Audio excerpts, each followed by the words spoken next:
Good evening and welcome to the August 10th, 2021 regular board meeting of the Roswell Independent School District. Just a quick note for those of you standing, we have opened up the computer lab if anybody wants to sit. We do have room and a screen in there. I now call this meeting to order. Ms. Whitcamp, may I have a roll call, please? Hope Morales? Yes. Hilda Sanchez? Yes. Mona Kirk? Yes. James Edwards? Yes. Milburn Dolan? Yes. Now we're going to stand for the Pledge of Allegiance and salute to the New Mexico flag.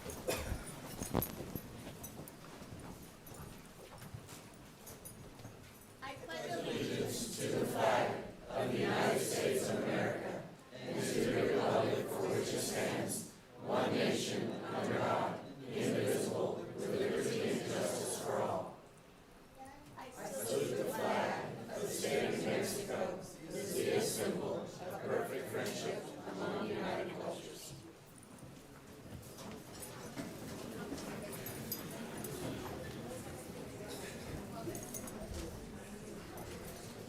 Okay. Are there any modifications to the agenda? Madam President, there are no modifications to the agenda. May I have a motion? Madam President, I'd like to make a motion to adopt the agenda with flexibility, as we have a lot of folks here and we value their time. If we can just adopt that with flexibility to move some stuff around. Okay, we have a motion made. May I get a second? Second. Okay, we have a motion made by Mr. Dolan and a second made by Ms. Sanchez to adopt the agenda with flexibility. All those in favor say aye. Aye. Those opposed say no. Okay, the ayes have it and the motion carried. Okay, we are going to move our public input up next. So we will now have inquiries and general comments. Ms. Whitcamp, has anyone requested to speak? Yes, ma'am. Thank you. Okay, I will go over the ground rules for public input.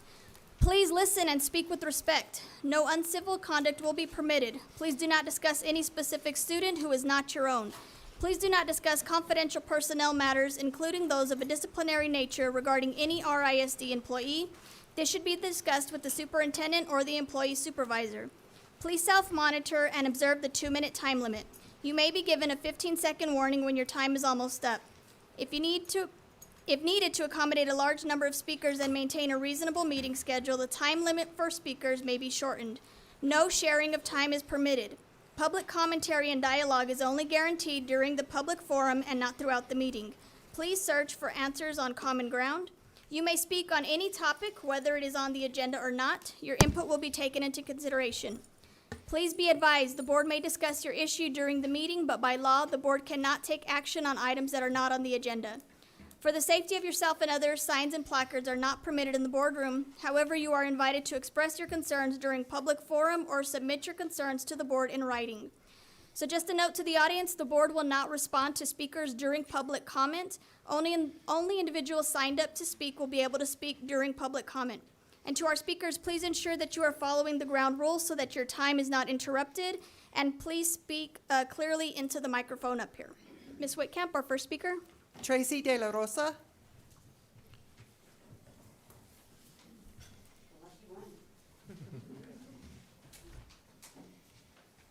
Hello, a little bigger crowd than last time. Good to see you. Thursday was my son's first day of school in a year and a half. Going back, he knew he would be required to wear a mask. I trust him and I let him make that decision. During his lunch break, he called me and he was involved in an argument with the security guard because he wasn't in the right place. I heard the security guard yell at him, "Where are you supposed to be?" Later, when my son was sitting at the lunch table, the security guard grabbed my son's shoulder, told him to pull up his mask, even though everyone around him was without a mask and eating. The administration has been made aware of this situation and it is being handled. These kids are led to class by their teachers, down designated lanes in the hallway, and not allowed to use the restroom during passing periods. These are high school-aged students. For 7 hours a day, they don't have any privacy or freedom. They're not even allowed to step outside for fresh air during their lunch period. Security guards stand at the door. When they do recognize one of their friends behind the mask, they are not even allowed to go say hello. My son said they've taken all of the fun out of school. A corrupt government has led our state to the bottom of the barrel in child welfare and education. The mask mandates you are enforcing is the same as putting a target on their face, even though we have proof that the masks are ineffective. We have elected you to make choices for our children, not the public education department. Being ignorant to a threat does not diminish it, and these governor-appointed agencies are threatening our children. You have the power to keep this decision local where it should be. If you relinquish your freedom of choice now, you will not get it back. History will remember where you stood on this issue and whether you were willing to stand up for our children or not. We have options, and where we have options, we have hope. This is our chance at this level to start taking back our country and teaching our children how to think for themselves and to take back a system that is no longer working for them. Thank you. Thank you, Ms. De La Rosa. Okay, Ms. Whitcamp, our next speaker. Ms. Whitcamp, our next speaker. Stacy Walkowitz. Thank you.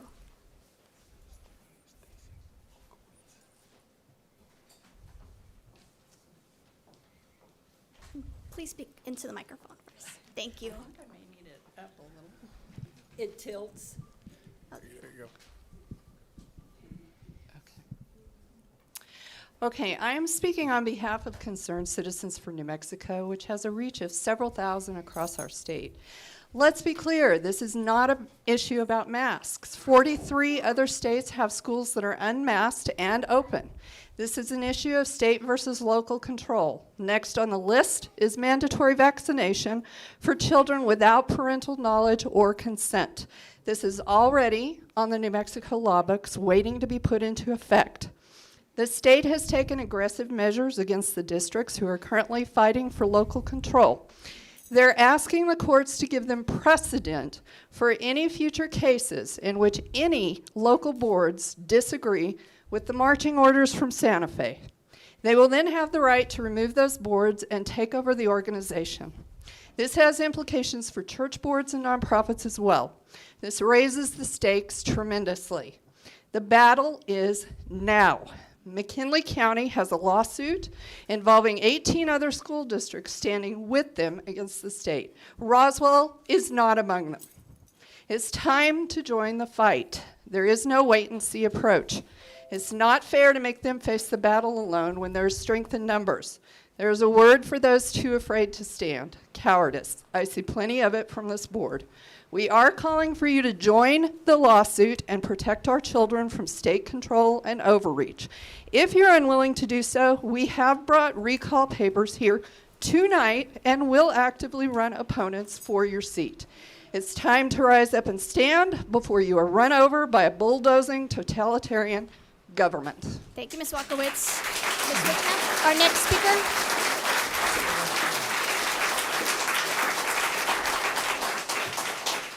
Jesse James Gomez. Thank you. I'm actually not going to give a speech. I'm just going to talk for a second, though. I actually graduated from Goddard 1998. There's an old saying that goes, nobody rules if nobody obeys. And you cannot be ruled if you refuse to go along with what is happening right now. We are not going to have our schools ran like medium security prisons. Did you hear what this lady said before us? Running around, mask orders, terrorizing children. This is too much. When will you stand up? When is the line in the sand going to be drawn? When will you say enough is enough? That is the question I have to you, everybody. If you got into this business to protect children, now is your time. This is your time to stand up. Now is your time to fight. This is not the time to compromise. This is not the time to play politics. This is the time to say no more and protect our children now. We have papers ready to recall anybody, and we are organized, and we will do this. I'm prepared to knock on every single door to make sure that somebody gets into your position who is willing to fight. I'm willing to go to jail to stand up fighting for children's rights. Are you? Because that's what it's going to have to come down to. I'm not going to waste your time with mass science and all this stuff, even though there is not 1 ounce of science behind this. The most recent study, everybody, according to masking, was done by the Danish Ministry of Health. It found no difference between wearing a mask and not. There is no science behind this whatsoever. Soon the governor is going to come and she's going to say, you must be vaccinated or you cannot have your access to your life and your education. What then? What are you going to do at this point? You cannot comply your way out of this. Giving it to the governor and keep saying yes, yes, yes will not make you any freer. It's just going to get you farther into the hole and drag all of our children with you. I demand, as a citizen, as a voter, and as an organizer, you take a stand immediately and stop this madness in our city now. 15 Thank seconds.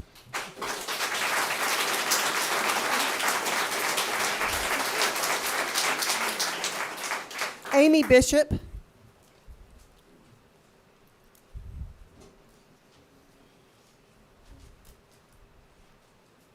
Good evening, ladies and gentlemen. My name is Amy Bishop, and I'm the proud mother of 4 students in this school district, Del Norte, Brando, and Goddard. Find it ironic that today is Patriots' Day, August 10th. I come before you to discuss one of the biggest threats to any society, and that is the stripping of the freedoms and liberties of our future generation. You are all elected to focus on the education of our children and how to best tend to their needs and development. Your election does not qualify you as a healthcare provider or professional, nor does it relinquish my duties as a parent. It is bad enough that you tell us how our tax dollars will be spent on schooling. Now you are telling us how to raise our children too. If there ever was a line to not cross, that is it. And you guys have crossed it. Education is not indoctrination. Opening a history book will give you an example of both. That is if you teach history in our schools anymore. The village raises the child, not the self-centered ideologies of self-proclaimed protectors.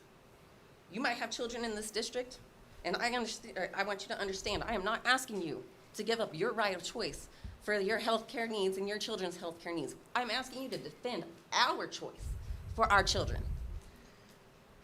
I remind you all that that is your job. Sorry, I'm a little nervous. Your job is to defend and represent parents and students alike, all of us. We are calling upon you to defend our rights and to choose what we believe is best for our students. Take a stand, because it's not going to give us another chance. We are getting pushed farther and farther. You have to stand up for us, or you're going to get 15 seconds. removed, recalled. But this is what we voted for you, believed in you. Don't disappoint us.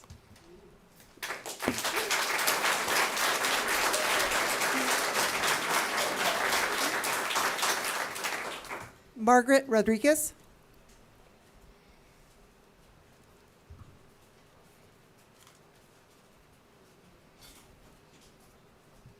I have a slightly different approach. I began to, can you hear me? Turn it down a little. Down. The- I'm too close? It tilts. That better?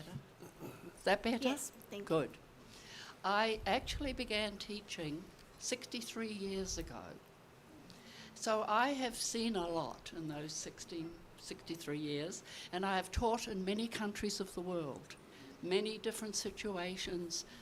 Not all the schools are as wonderful as the Roswell schools, but I didn't think I'd ever confront a class of masked students.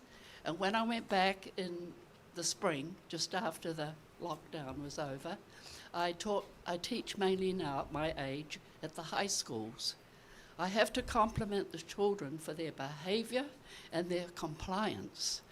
I felt though they were very robotic, and I'm not an expert on health, but I do feel they are being psychologically affected by being masked up all day.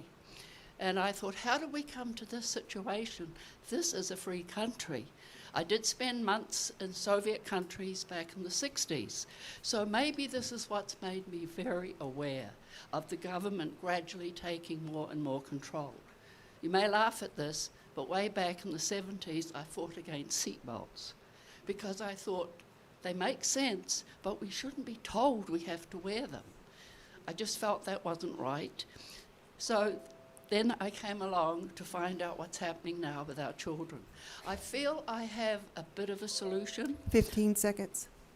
I think there's a lack of education in the history of the world. I have a great suggestion that I'll have to talk to the school board at another time about a series of world history that I think would be wonderful in the high schools, in the junior and senior history classes. Time. And I'm hoping that will help. Thank you. Thank you. Thank you.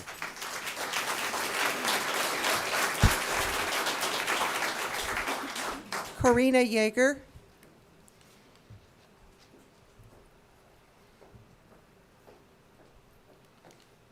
Board members, thank you so much for allowing us to speak here. I'm from a different country called Finland, and I am here only because America saved Europe from itself. I would not be here if the American soldiers, including the native Americans from this state would have helped Europe against Nazism, against communism. So I immigrated here 40 years ago, and I've also seen a lot of changes, and not necessarily always for the better. Now, my native land and Scandinavia, they've gone through the Vikings, through the pirates, through the kings and the czars and the communists and the Nazis being burned, bombarded. And what they've discovered, local control works best. They do pay taxes locally, but decision-making and the money stays local. Education is free, yes, it is true. Parents have choices, whatever school, elementary, middle school, high school, even college they will send their children to. But you have competition among the public schools. The best students can go to the schools where they can prove that they are willing to work hard. There is no free education there for those who are not willing to work. So I'm just encouraging you, considering the local choice. I support local resolution, whether it's county commissioners, where city council, and also school board. Local works best with the parental choices, with the choices for teachers. As far as the curriculum, I concur with Margaret Rodriguez. We taught, and we were taught, world history, world religions, world philosophy in high school. So we get an 15 idea seconds. what moves the people in the world, and for the better or for the worse. So that's why the Scandinavian people are considered the happiest in the world, because they have the power to decide themselves locally what to do. Thank you. Thank you, Ms. Yeager.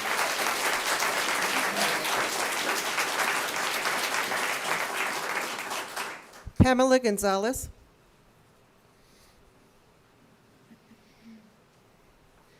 Hello. I'd like to thank you for giving me the opportunity to say a couple words. My name is Pamela Gonzalez. I've been a RN, a registered nurse, for 10 years. 5 of that I spent doing pediatric care at our local hospitals. I'm not coming here to argue for unmasking. Obviously, I'm wearing my mask, and I wear it because it is to protect everybody. I work in a long-term care facility that's currently in an outbreak. If nobody knows, I think all 3 of them are in outbreaks right now. This is so much more than just each individual right now. This is our whole community. I've watched COVID kill people. It does that. We talk about this as it's not our rights, and yes, I wish that we could sit here and say that we need to have the opportunity to say that we don't need this. But if I don't wear it and I'm exposed, I have now exposed you. I don't know your comorbidities. I don't know what your family is. I don't know if you live with somebody who's immunocompromised. But I want to make sure that if by chance I do, I'm keeping you safe. It is not for me. When I send my children to school and I have them mask, it is also not for them, because I know where I come from working. It is to protect everybody else. We had a massive outbreak. I brought COVID home because I work in the healthcare field, and I kept my children home for the extended time that needed to be to keep everybody else safe. Do I like it? Hell no, I don't. I can't wait till the day that we can stop this, that we don't need this. But I've seen what it does to pediatric patients. I've seen what it does to, or at least not COVID, infectious diseases, to pediatric patients, to their families. 15 the mental, seconds. the financial. Our hospital will not be able to keep babies here if we have a high admission rate. They won't. We don't have the capabilities. People will have to leave. That's my concern. Thank you. Thank you, Ms. Gonzalez. Adam Davis. Good evening, school board. Good evening, community members and others who joined today. I wanted to first give a big shout out to the Floyd Municipal School District. Their bold example of civil disobedience is an example that this school district, I believe, and if enough school districts in the state of New Mexico followed, we would no longer have a mask mandate. I come here today to call on this board to continue in the steps forward that you are taking in ensuring local control and for us to make these sorts of health decisions for ourselves as individuals, and to if need be, if the time comes that the New Mexico Public Education District decides to reject this resolution, that you would have the courage to stand with the good people we serve here in this community and to say no more to this systematic child abuse and medical apartheid that is coming from Santa Fe. Apart from all of that, the science, as we are constantly being told to follow, simply just does not support the need for most of our kids to mask up. Most of our children, from ages birth to 14, the science shows they are among the least vulnerable to catch the COVID virus. There are many, many, many other things much more common that a child is likely to suffer and tragically even to die for. As far as I can see, I am the only employee or teacher here this evening, but don't think for 1 second that I am alone. There are many, many, many more in 15 this district seconds. who either couldn't, which is understandable if they couldn't be here tonight, but sadly many wouldn't be here tonight. So I just ask you to stand with this community and stand up to the NMPD if need be. Thank you.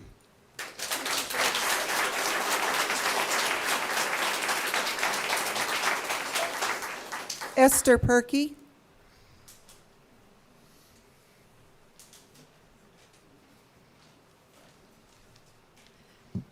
Thank you. I'm not going to say anything about masks other than the box says they don't protect from viruses, and they should be a choice for everybody. I believe the heart of the issue is something else. The past year and a half has brought about something we as Americans have been unfamiliar with, and that's fear. Anyone listening to mainstream media couldn't help but be fearful because that's all they focused on. When one is afraid, especially of dying, you agree to do anything to feel safe. We've lost sight of what it means to be American. 245 years ago, men pledged their lives to break away from a life of tyranny so we could become the land of the free. Thousands of soldiers have died in various battles to fight for the constitutional and God-given freedoms and rights that we enjoy. But in the last year and a half, we've willingly given away many of those freedoms in the name of safety. Do you think our founding fathers cared about safety? Benjamin Franklin once said, "Those who would give up essential liberty to purchase a little temporary safety deserve neither."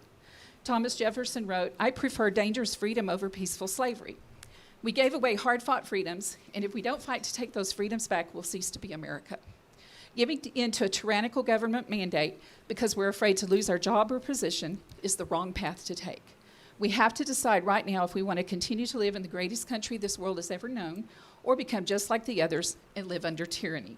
In this battle, there is no middle ground. We either stand and fight, or we shrink and fade. We must have the same attitude of our founding fathers, because freedom has a cost. Do you want to live in the land of the free, home of the brave, or land of tyranny, home of the slave? By the way, the other countries, they're fighting tooth and nail right now for their freedoms. Why aren't we? I urge you to have the courage and stand with Floyd and Cloudcroft and join in with the lawsuit that is going around as well, because there's strength in numbers. 15 seconds. Mask on kids should be the parents' decision, not the government's. Thank you.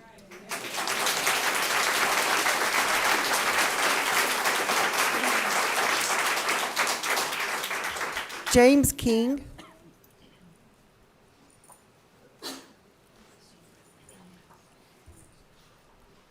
Good evening, everyone. I'm here because I have a daughter in the school district. I've been very disheartened with the whole masking all of this time. I got a question for you guys. Who's going to be wearing the brown shirt for MLG up there?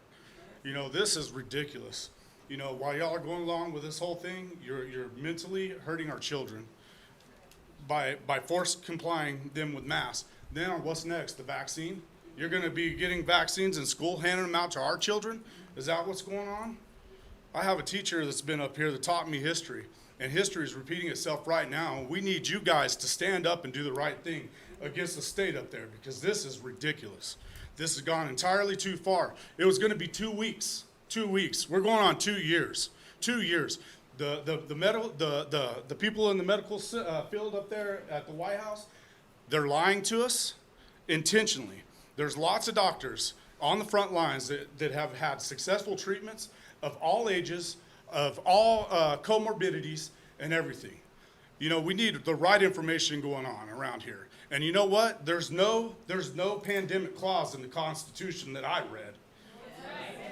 And I tell you what, you guys need to do the right thing for our kids. You are hurting them. You are hurting them more than this virus can ever hurt them. And I'll tell you what, I will die fighting every single day. I don't really care. I'm done with all of it. And that's all I need to say.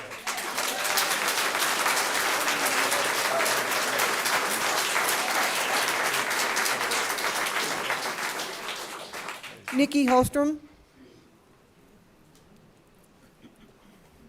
So I don't have a speech either. I have 5 girls.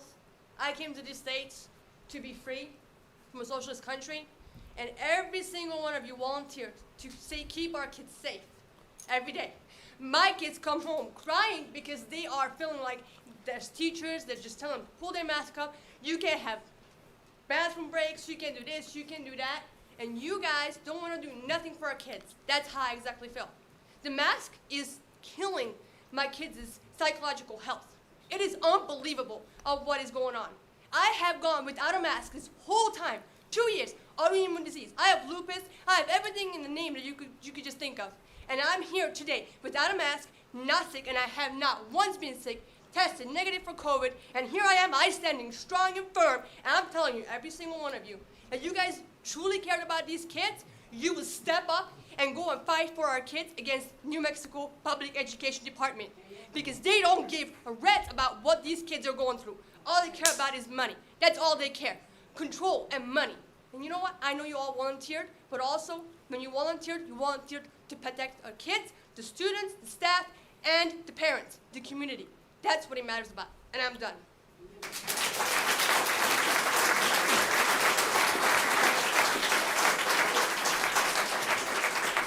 Abigail Allen.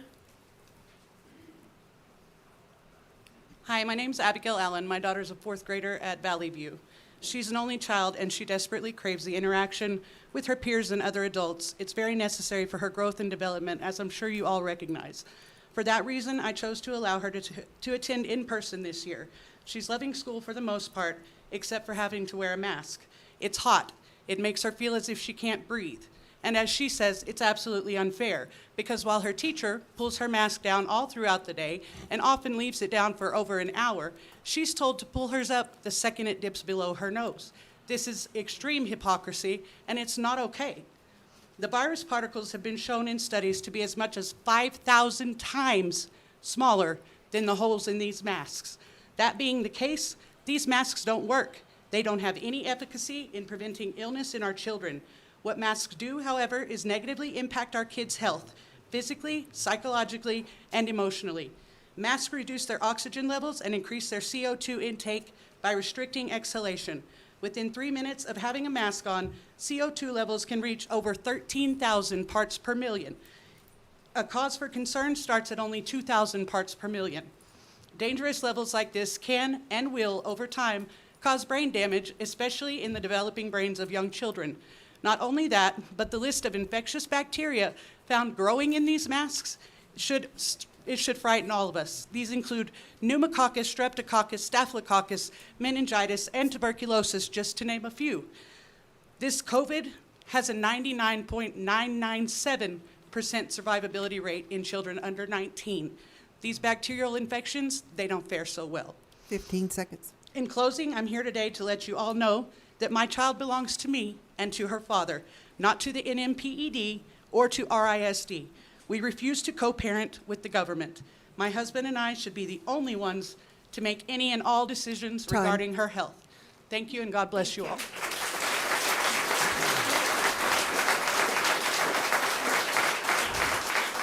Jamie Joyce.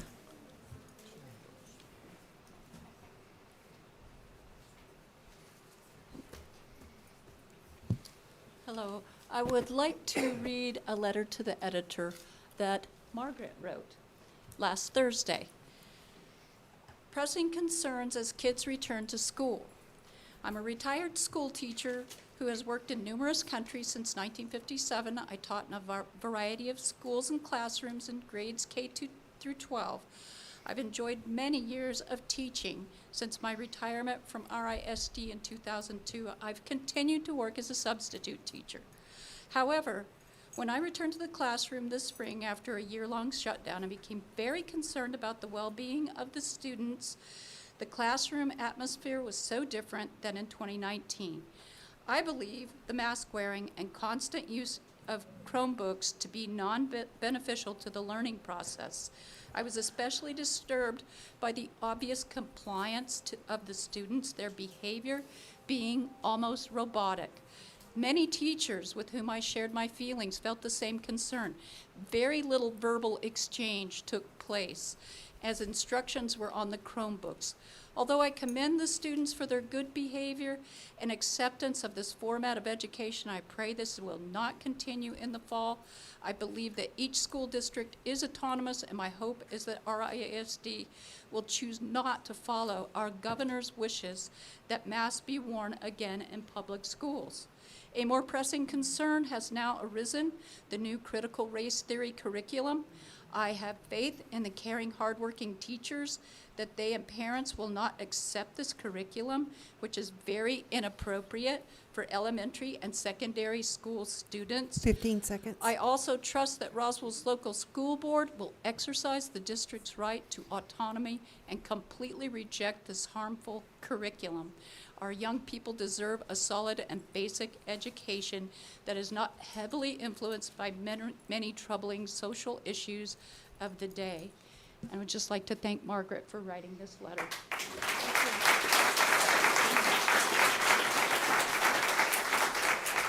Deborah Lynn Sosa.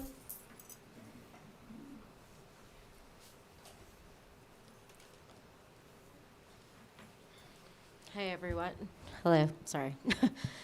So I wasn't going to speak today. I was going to sit back and watch. And after getting the email that I did on Class Dojo about my 4-year-old, who is calling my name right now, who is in pre-K, they told me that he was pulling his mask down today. And because if he does that and continues to do that, he's not allowed to attend class. So you're telling me that education is important, but you're going to send, because of a piece of cloth, you're going to send him home. Make it make sense, okay? If safety is such a concern, there's over 60 people in this room. How many of you, one person off your board that believes in this policies is wearing a mask? So do not tell me that this is a safety issue. I'm so frustrated and disheartened. There's a reason why we're 50th in education. Step up. With all due respect, I appreciate everything that you do. I know it's hard being in that chair. This is probably a little bit of what you do. However, you're there in that position for a reason. So step up, be there for us. We're here. We showed up today. Like, thank you, Roswell. But it's so disheartening. And then the other part of it, which my 15-second, you don't have to remind me. The other part of it is, with those 3-year-olds, I have pictures that I can show you. They're not social distancing, so don't pick and choose what you should and shouldn't do. If you're going to enforce it all. Don't just enforce bits and pieces that fit your narrative. Thank you.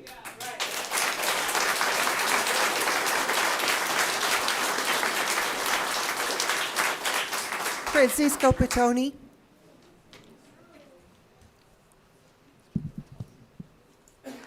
Good evening, members of the board. My name is Francisco Patoni, and I don't know, I'm beginning to feel like the black sheep of the family here. It's really a hard act to follow after so much drama going on in here, but we just have to accept reality as it is. And let me give you some facts about reality. According to the American Academy of Pediatrics, nearly 94,000 new cases were recorded in children last week, and we're talking about COVID cases, 94,000. I have people in my family, I have seen children in my family with the effects of COVID. I have seen the little ones, and you won't like it. Believe me, it's really nasty. So I feel that our community is divided over the issue of whether we should wear masks, get vaccinated or not, and we are divided. The school board, I heard a lot of threats about getting the school board removed. Well, let me tell you something. I elected some of the school board members. I vote for these people. I'm a U.S. citizen, and my vote counts as much as any of yours. So they were elected by me, and you're going to remove them. You're going to remove them against my. Mr. Petoni, we're listening. You have, I'm sorry. We got. Okay, order for everybody. We're listening to you, sir. Please continue to the board. Okay. Thank you.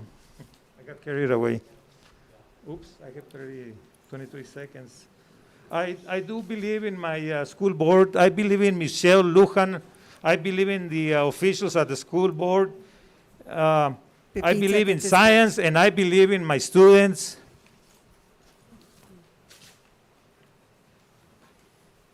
And the lockdown killing New Mexico is quite the opposite. Lockdown saved New Mexico. Thank you, Mr. Petoni. Dr. Chris.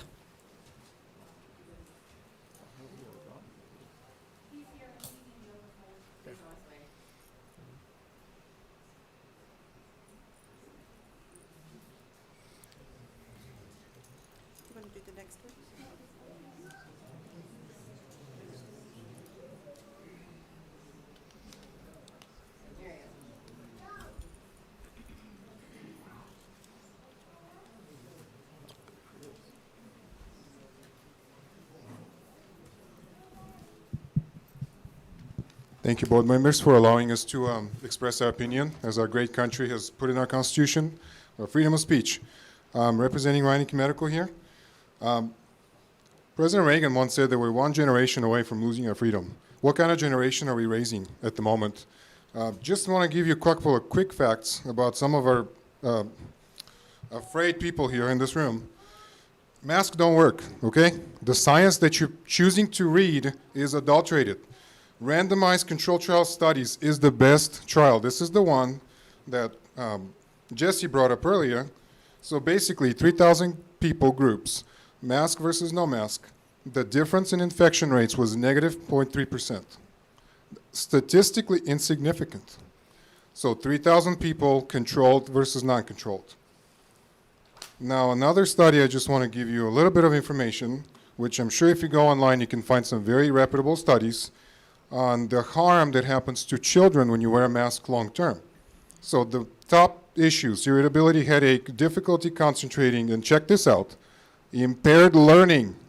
How about that? Impaired learning. So they come to school, low oxygen levels to the brain. What does that do to the learning process? What is the oxygen level do to the brain? It helps you learn. So when you have your mask, you don't learn. And I can tell you something from personal experience.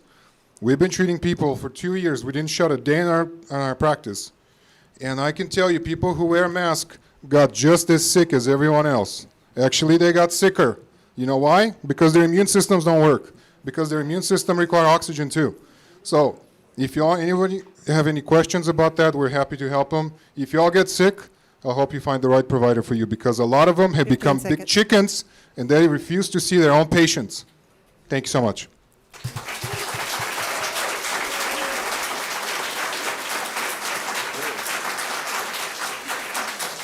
Sean Dietrich. Sean.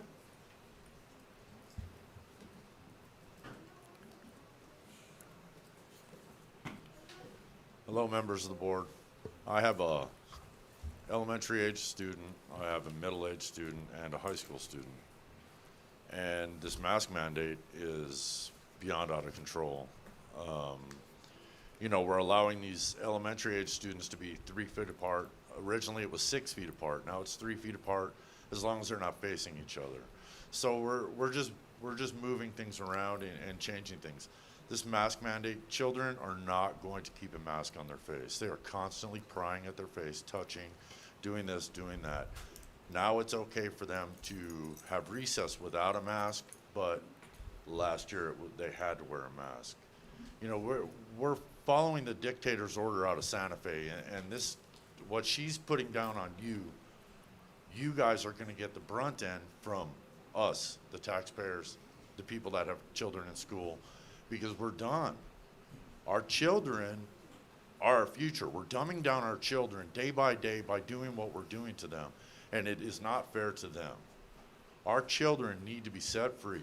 Take the mask off, let the kids go, and let them become children again.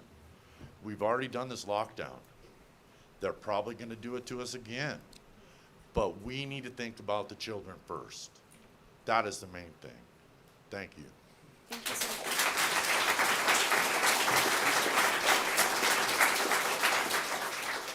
Cliff Purtle.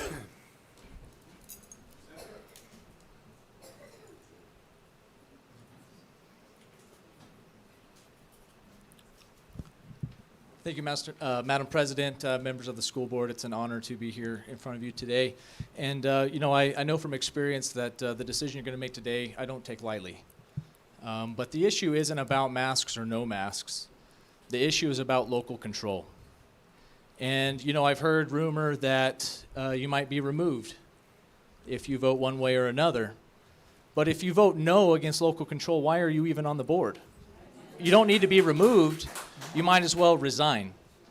And I think that's an important thing to think about today, is we're not talking about masks or no masks. You're being bullied. And the governor, her administration, the PED, might as well be compared to your common schoolyard bully. And that's exactly what they've been doing for 18 months to our businesses, to our communities. And I can tell you, my 3 children are in private school because of things like this. I'm a proud product of public school. East Grand Plains, I know I have a few fellow alumni in the audience, Mesa Middle School, and Roswell High. But my children are in private school because of things like this. We have an overpowering, overreaching governor who is bullying our local, duly elected school boards who are put in place by ourselves. And nobody understands more about working for the public than myself. It's hard. I don't take lightly the decision you have to make today. But there are sacrifices.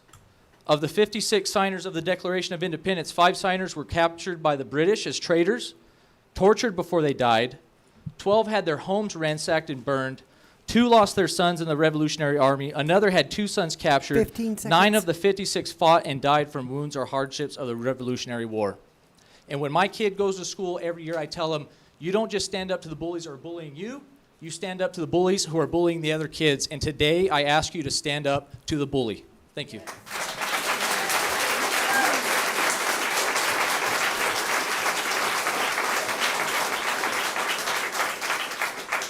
Candy Ezel.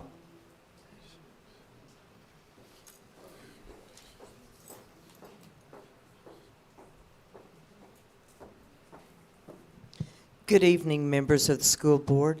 Thank you for allowing all these people to speak. We do have a bully sitting up on the 4th floor, even though she's kind of sawed off. She only stands about this tall. But my family comes from various parts of from all over the continent.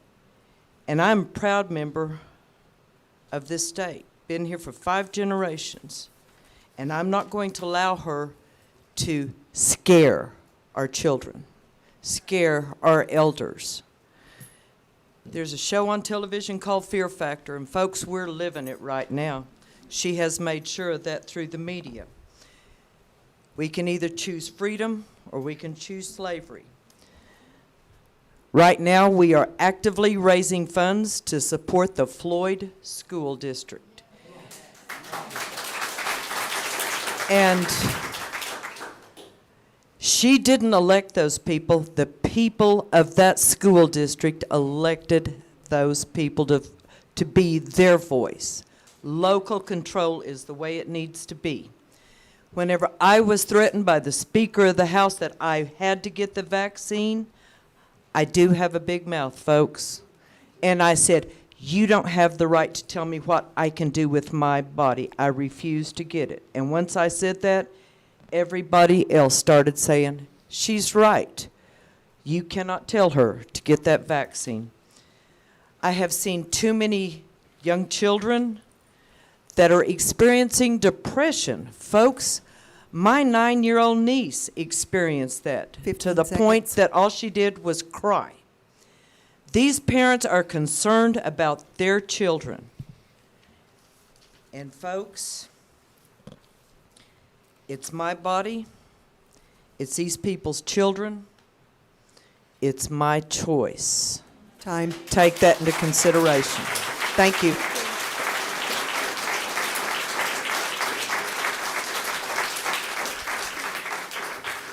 Okay, board members, at this time, we are going to move to our first action item on the agenda, since we have adopted the agenda with flexibility.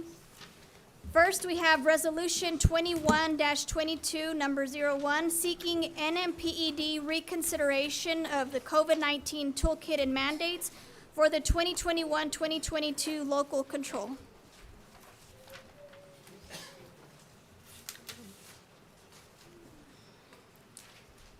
Madam President, I recommend approval of the resolution 21-2201 seeking NMPED reconsideration of COVID-19 toolkit and mandates for 2021-2022 local control.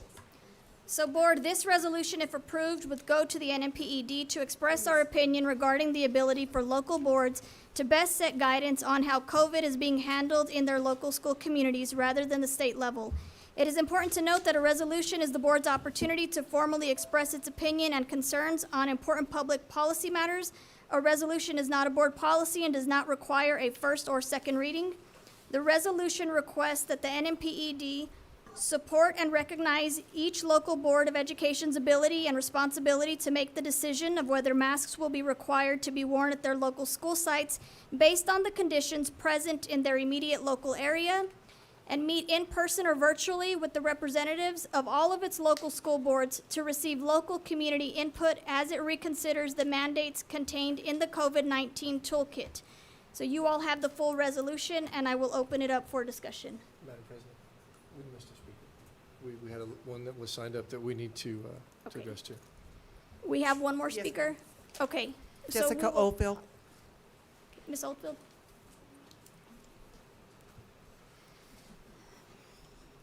Thank you very much. Members of the board, I am requesting you rise with your constituents, join other districts in the lawsuit against PED, and make a stand to defend the rights of our children, parents, and educators.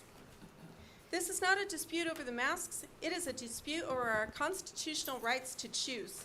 As elected officials, do you serve the community or the state?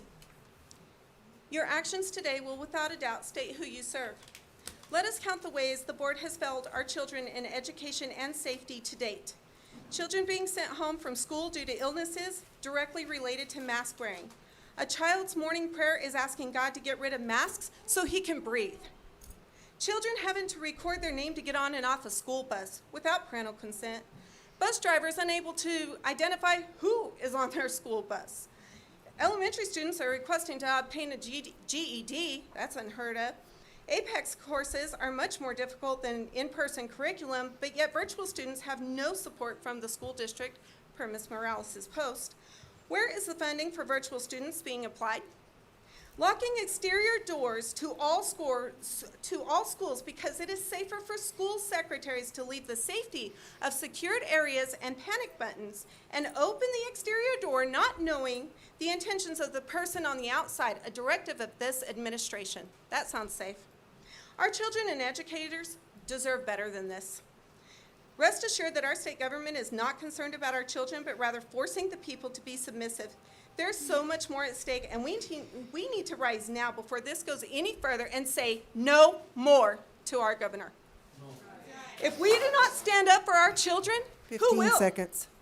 I must ask this board, are each of you willing to rise up against those who dare to steal our children's freedoms and educations over mandates that have no merit? Will you put our children first? Will you lead by example, or do you support the rules for thee, not me? Thank you for your time.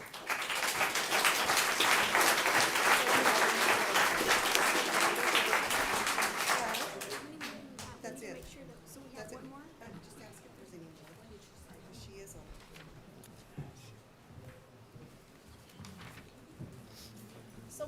like we missed one more speaker. At this time, I want to double check that if you've signed up before 6 o'clock, have you all spoken? I want to make sure we're not missing anybody before we move on. Okay, Ms. Whitcamp, our last speaker. Lupe Rincon Garcia. Thank you.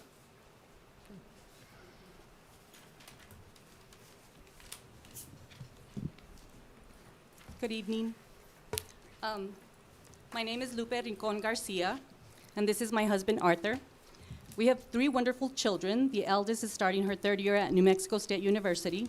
Our middle son is in his senior year at Goddard, and our youngest is in 6th grade at Barrendo Middle. We came to Roswell 11 years ago, so we're well acquainted with RISD. As God-fearing, Jesus-loving, and Holy Ghost-led people, it is our responsibility to raise our children. They have been entrusted to us by our Heavenly Father. It is not something we take lightly, and part of raising them includes protection. It is our job to protect them when they need it, but also to train them up to be assertive, to stand up and to protect themselves when necessary, and to stand up for others as well. When our daughter was in 5th grade, her heart was broken because she saw one of her classmates bullying another classmate. And she said, "Mom, what do I do?" She says, "Can you come with me to talk to the principal or to the teacher?" And I said, "Yes, we'll set it up." And I did that. Excuse me. And the next day I went to meet her. I said, "We'll do it after school." So I go to pick her up, and she walks past me. "I got it taken care of, Mom." I said, "Okay." She didn't need me at that point because she had enough courage to stand up to a bully in that school. Last year, though, my son came to me and he said he had gotten dizzy at school. I asked why, and he responded that they were playing Heads Up, 7 Up in class. There was a substitute teacher that day. And when he finally got picked, he got dizzy. He was very afraid. I spoke to the teacher, and they were trying to fix that. They said they gave the breaks, but he wasn't getting the breaks. So I'm just here asking you to please, I know that there's a lot of mandates that you can make, but you can't possibly take care of all of them. And some of the kids are falling through the cracks. So I would just ask that if you are a God-fearing person, 15 seconds. search within yourself and consider the fear of the Lord as wisdom when you make this decision. And if you're not a God-fearing person, then just consider your decision tonight and the legacy of RISD. Thank you. Thank you.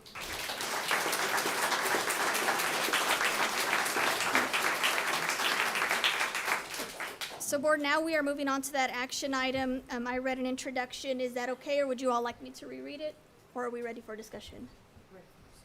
Okay, we're open for discussion. Ms. Sanchez, yes. Thank you. I have read all of your emails, messages. I've taken your calls and considered all of your input on all the sides of the mass issue. They're saying you need to talk into your microphone. Okay, I'll start over. Is it on? Yes. Yeah, it's on its screen. Is it on now?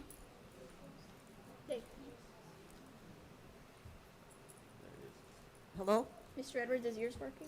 Hers is working now. Oh, okay. Okay. I'll start over. I have read all of your email messages.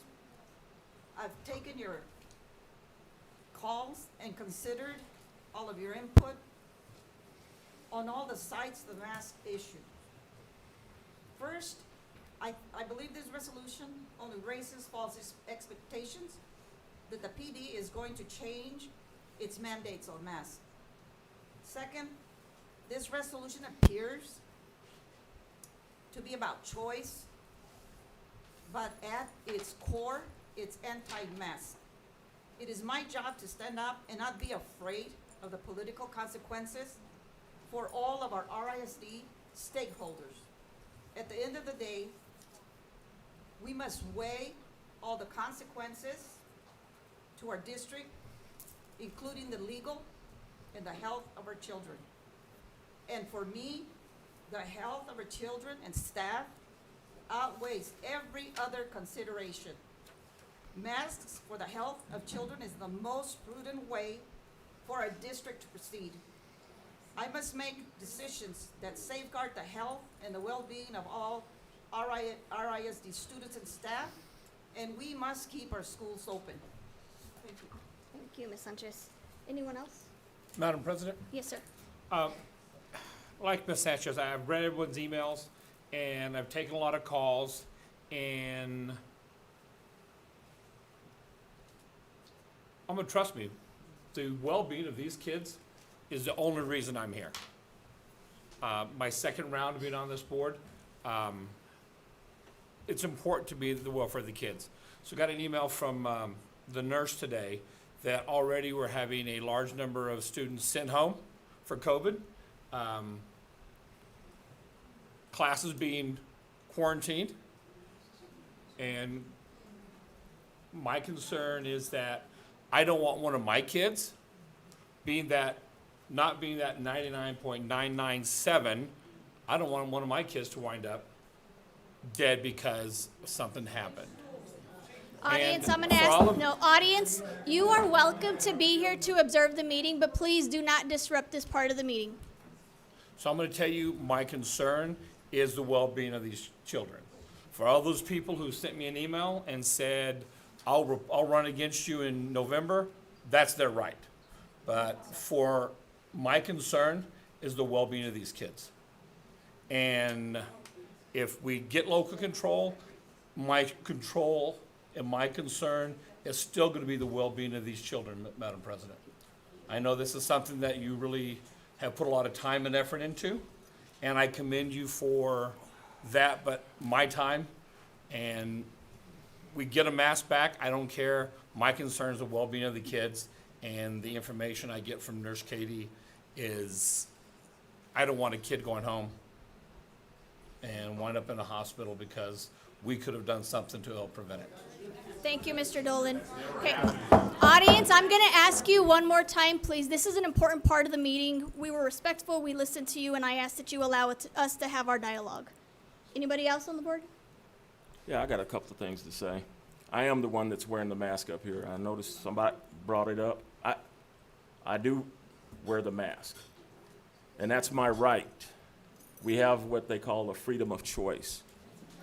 And so, and in the same well, I don't need any comments from you. And please don't interact with the board at this point. You can observe the meeting. I don't need any comments from you. I didn't interrupt any of y'all while you spoke, so don't interrupt me while I'm speaking.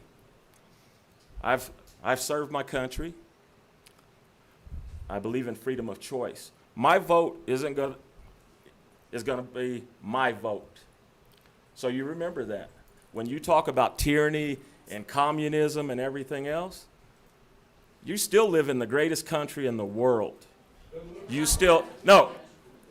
While you're opening your mouth, pay attention and listen. I didn't interrupt y'all.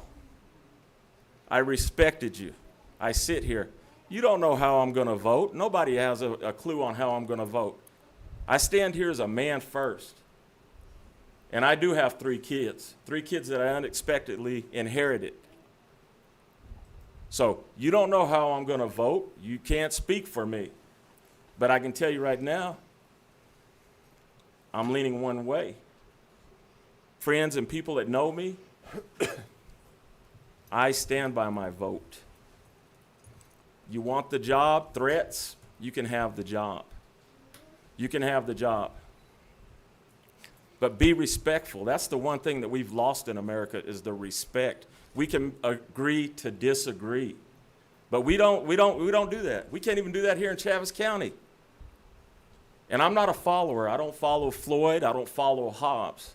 I teach my kids in football, lead from the front, not from the rear. Some of y'all need to learn that. No. I am having a discussion. This is a discussion. This is a discussion. Okay. I'm talking to everybody in the room. That's what we were here for. It's a discussion to the whole room. I had to sit here and listen. No, it's not my job. I don't get paid for that. All right, Mr. Edwards, you may continue, sir. And that's why I was one of those that wanted to. Hey, go right ahead, buddy. This is the last warning for some of you. I'm asking you to please remain quiet so that we can get through this part of the meeting so we can have our discussion and we can take a vote if there is a motion for it. Anything else, Mr. Edwards? No, they can go ahead and move on. But hey, I'm very easy to find. I am not hard to find. Ms. Sanchez, you wanted to add something? Yes, I just want to say that I know people were saying that we don't wear our masks. The reason I'm not wearing my mask here is because I trust all my fellow board members and my administrative team, because we've all had our vaccines. Thank you. So, Ms. Kirk?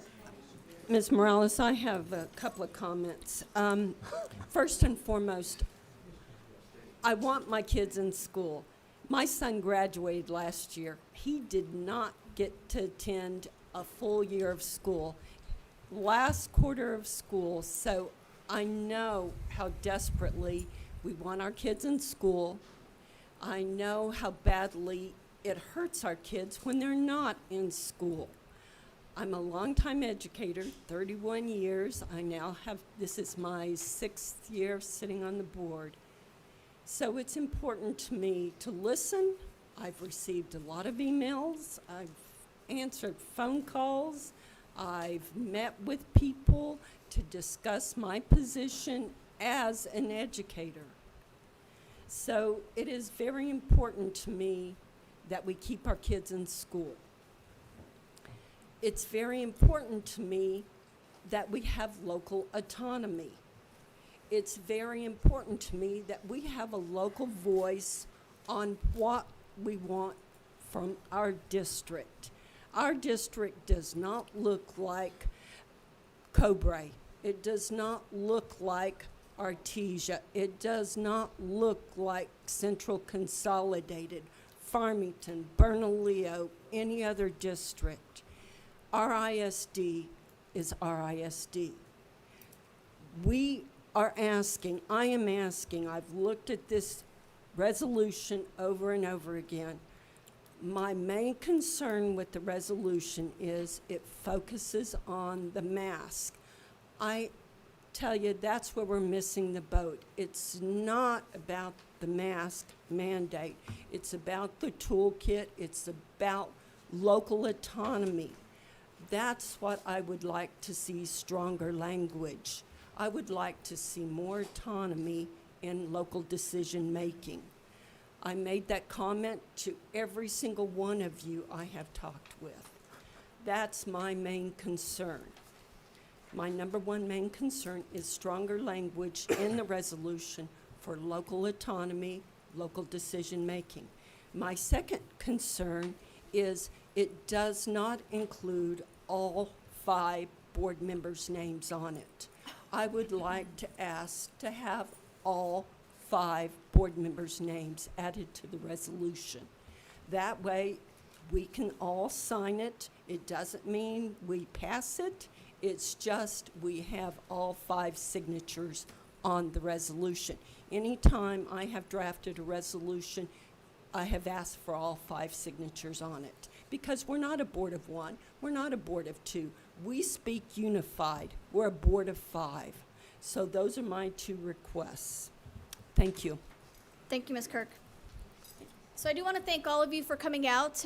Ms. De La Rosa, thank you for coming out and speaking last month, our only parent speaker last month. It's great to have an audience this large, and I hope that we continue to see you all in these board meetings month after month, because these are not always new things that we're talking about. And I am thankful to those of you who reached out by phone or email, whatever your side was, and for those who shared your ideas, your questions, your concerns, and did so in a respectful way. That's much appreciated. Those who know me know why I'm here. I also have kids at the elementary, middle, and high school level. So when you're telling me your stories, I get it. I see it. When you're talking about the kiddos who are having depression or not having access, my middle school daughter went from being a straight A student to almost failing in a virtual setting. My first grader was moved to a private school last year and retained, moved back to kindergarten because a virtual education did not work for her. So I understand what you're saying. So my priority, and I've shared it with all of you, is that our schools are open for in-person learning. That is my number one priority. Now, if you all have watched our virtual meetings throughout the past year, you're going to see me on there month after month, ask questions, ask that we're sharing information with families, but that we are providing options for families, especially during this pandemic, because last year our options were limited.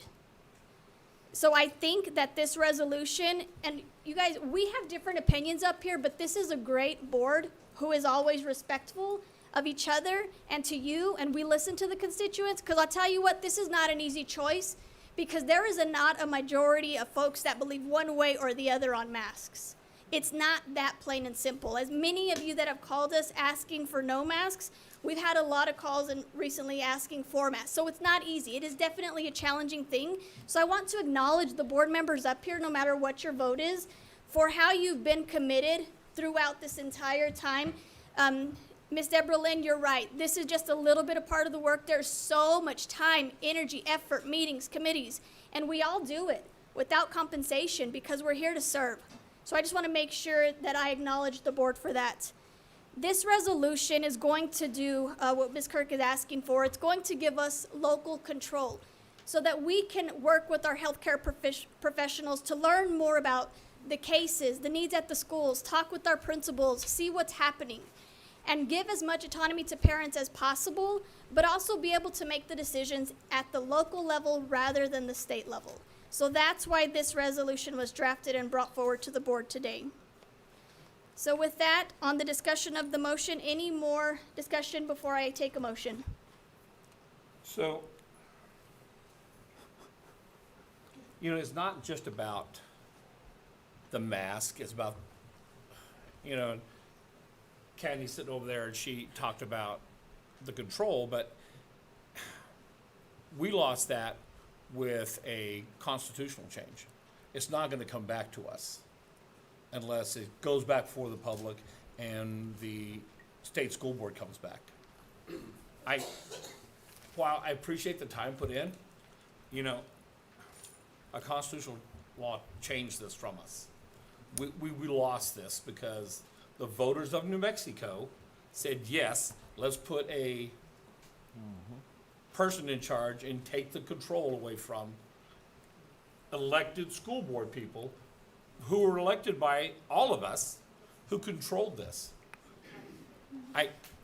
While this is a great idea, I really think that we have no snowball's chance in Hades because we don't have the constitutional right because we gave it up. So you want to take and send it up, Madam President? I'll support you on it, but I'll bet you a root beer float that we get it back disapproved. I would challenge the rest of the board members to support the board on it, but I'm going to tell you, I just don't think it's going to fly. And I'm also concerned that everyone says it's our kids going to school. Yeah, I'm going to talk about our kids. 20 kids have already been sent home with COVID. If the kid's got a fever, take the fever. Don't. How many kids got sent home last year with the flu? So, if it's broke out again, another conversation, I'm going to make a motion to adjourn, and then it'll just be a dead meeting, and nothing will be accomplished. Okay? But I don't think that this is going to fly with anything because we gave it up. And Mr. Dolan. So let me finish. I'm going to be short. I appreciate everyone's effort, and I'll bet you a root beer float, but I will give you my vote on it, but the Constitution took it away from us. I hear you loud and clear, and I understand what you are saying. I think for me, part of it is the state never asked us. The state never asked for our feedback, for our input. So as a board, we can at least say, hey, public education department, this is what we want. So while what you're saying may be right and true, I think it's an opportunity for us to, again, help lift the voice of our constituents, of the board, and at least let them know we are asking for more local control on it. And again, I want to address to Mr. Dolan. So all of you sitting in here, we're 450 strong in this state. There are 450 board members, 89 districts in this state. So right now we have Clayton, Estancia, Floyd, Tatum, Artesia, Roswell putting forth a resolution. If we sit quietly, then shame on us. Also, I do want to I do want to say something. This is hot off the press.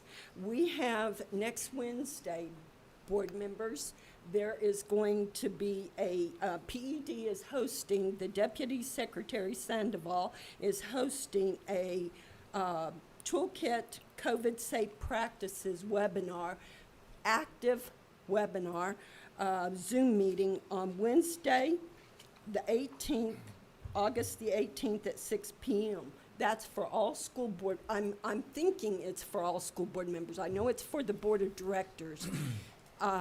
I will, if I get that email, I will definitely send it to each one of y'all so we can all attend, ask our questions, give our information. Mr. Luck, have you heard about this? It should have come through the Superintendent's Association too, if not. But there will be a webinar or a Zoom meeting so we can all voice our opinion. So yes, they are listening. I think Kurt Steinhaus is going to be a great addition for our PED. He has open ear. He is homegrown.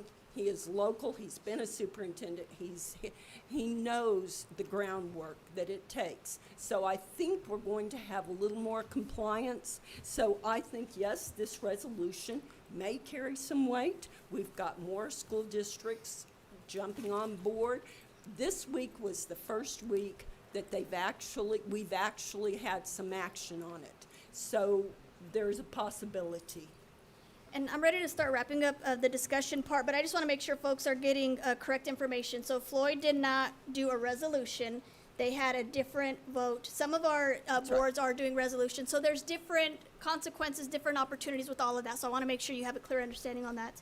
Correct. Okay, so with that, may I have a motion to approve the resolution? So I would like to make a motion to approve the resolution with the additional signatures added to the resolution.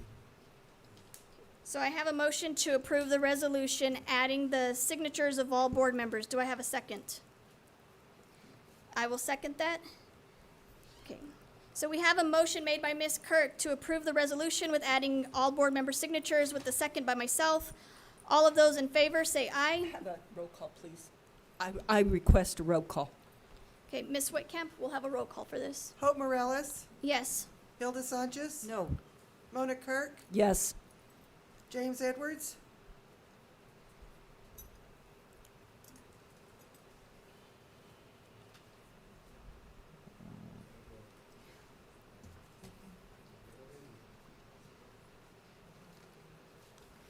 I'm thinking about it.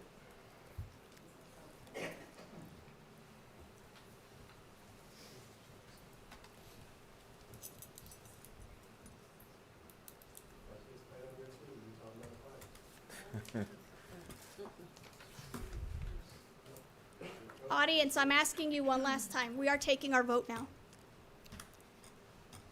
I'll abstain. Miller Dolan,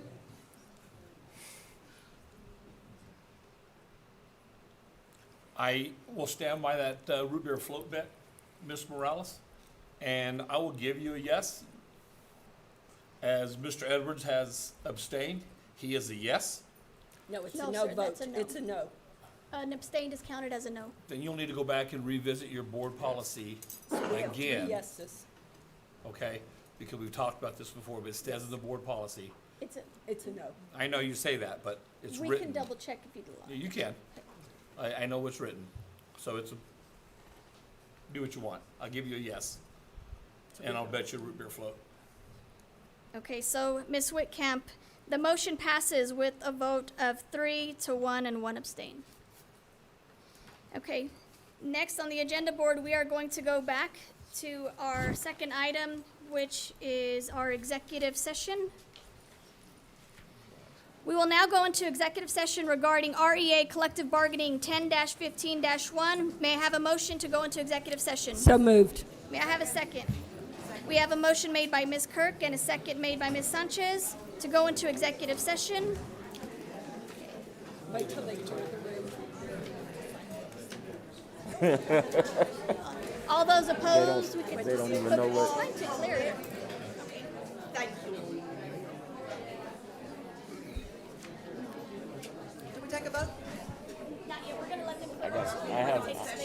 have enemies now. I have enemies. I don't know, but you know what? But you know what? I have some shit for them though. Like those. Huh?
So I have a motion to go into executive session by Ms. Kirk and a second by Ms. Sanchez.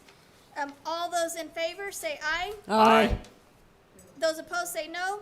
Okay, the motion carried to go into executive session where no action will be taken at 7:21 p.m.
We're ready? Okay, we're live, folks. Okay, may I have a motion to end the executive session where no action was taken regarding REA collective bargaining 10-15-1 and return to regular session? May I have a second? Second.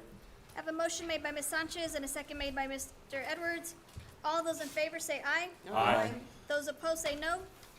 The motion carried to end executive session regarding REA collective bargaining where no action was taken, and we are returning to the regular session at 8:18.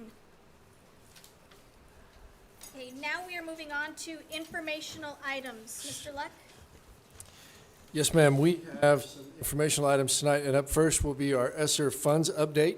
And I'm going to ask that Ms. Leonard come up and help us give us an update on some of our ESSER fund projects. Board members, Mr. Luck, on the ESSER funds, on the ESSER 3, a lot has, is it even on? A lot has changed. I'd look like some of the other people up here. Thank you, Chad. There are new requirements for the ESSER 3. The first thing we had to do after the meeting with the PED was to post the reentry plan that they acknowledged, they knew it was old, that things would change once we came into opening again. That had to be posted on the district website in some fashion. Also, we had to go ahead and post some of the layout. Other districts did the assurances that Brian signed. That's what we went ahead and posted because it gives the general information, because there is a lot to this particular application. Coming up, we also have to inform our constituents, which is our students, our employees, our community, and our parents. So we put that on the district website. Today, we posted surveys for each of those groups of constituents. Those surveys will close on the 16th. After those surveys close, we will then review the data and finish the application. The application, once it's finished, it has to be submitted by the 24th. Once it is completed, we must post it as well on the district website. We have, to date, we've posted it on our district website, on Facebook, and on Twitter. I think Jerry finally got it up on Twitter. What was posted on those sites? I'm sorry.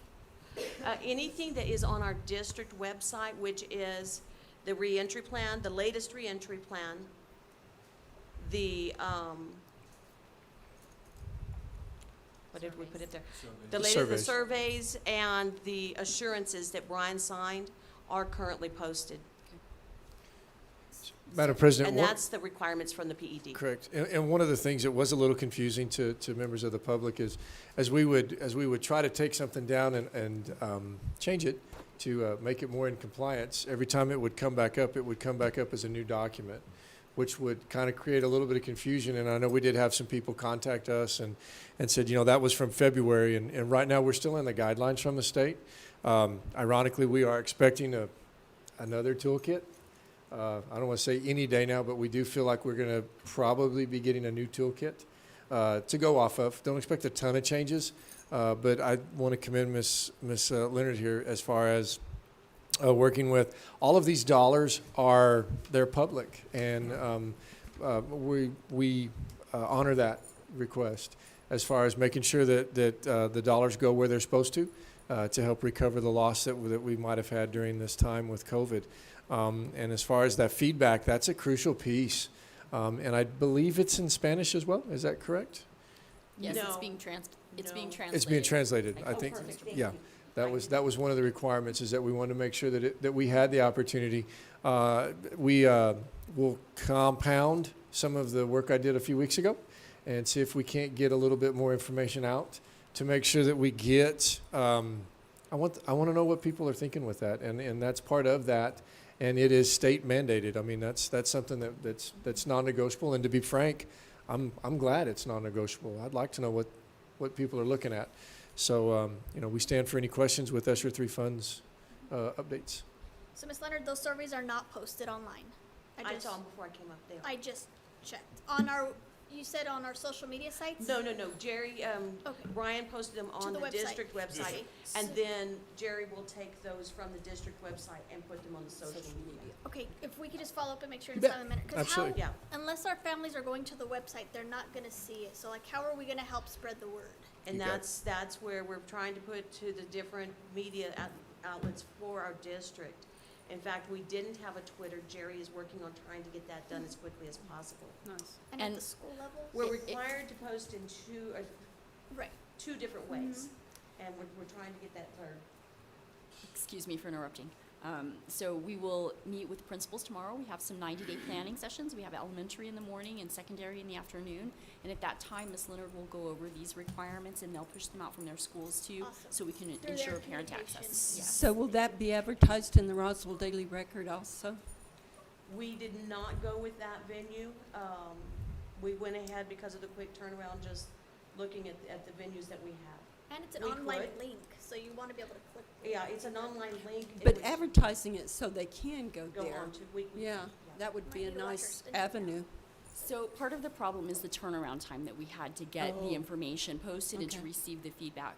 So by the time we go through our process and create a purchase order and go through the requisition process and contact the record and do the advertisement, our timeline has lapsed. So that just really wasn't an option for us this time. Gotcha. And if I Thanks. could chime in just real quick on it's real important that we understand now, there are a couple of board members on our audit committee that heard this the other day, but it's really important that we all understand with these federal dollars, particularly these ESSER funds, CARES Act funds, GEAR funds, they're all CARES Act. But they're federal dollars, and they've been pushed out so quickly to the states, kind of like the stimulus funds back in 2008, 2009. They've been pushed out ahead of their rules. So OMB, Office of Management and Budget, has not issued guidance on these funds. Now, we've gotten some preliminary guidance from our state on how to spend these funds, but this is changing rapidly. We're getting these new requirements almost daily in some cases. And so this is a new requirement, posting that document, getting feedback, getting the survey. So in the time that they've had to do it, pretty good job. Thank you. Any other questions from someone? Thank you, Ms. Leonard. Thank you. Thank you. Up next will be our District Emergency Response and Planning, and this will be Mr. L.J. Harrell.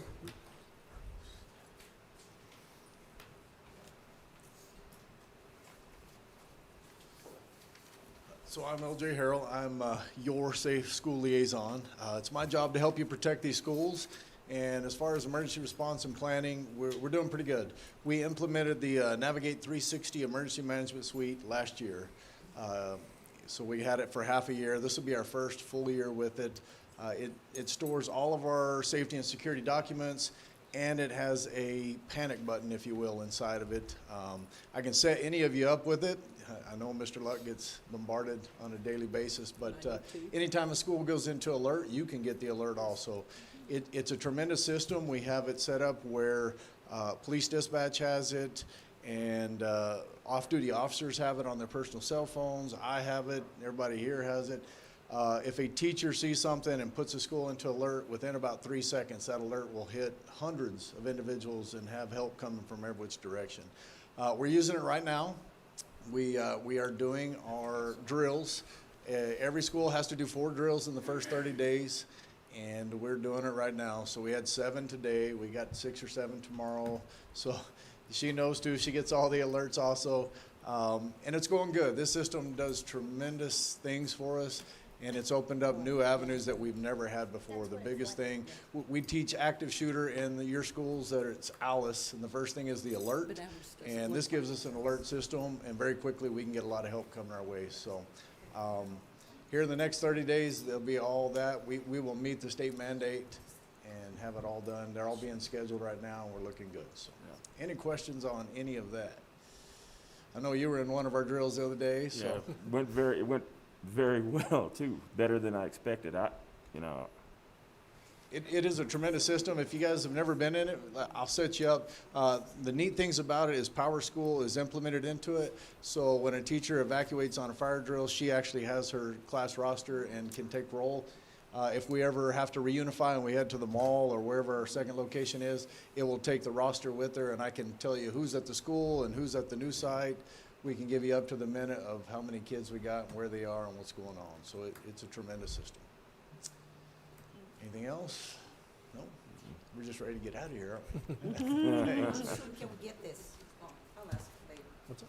I would like to have that over. Absolutely. I tell you what, working with that last year as a building principal, you will know immediately which teachers are not okay, which teachers have stepped away from the building, which is fine. But you know immediately who is where and what condition they're in, and they actually have the opportunity to say, that they are not okay, and then you immediately know to start looking for them. So it's a very good system, and I commend Mr. Harrell for that. So my quick question right here, so the next item up there would be a back-to-school update. I also have that listed in the superintendent's report.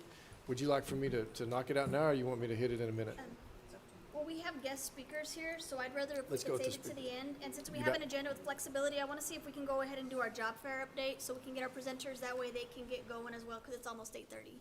So if we can move, are you all okay for job fair update? Sure.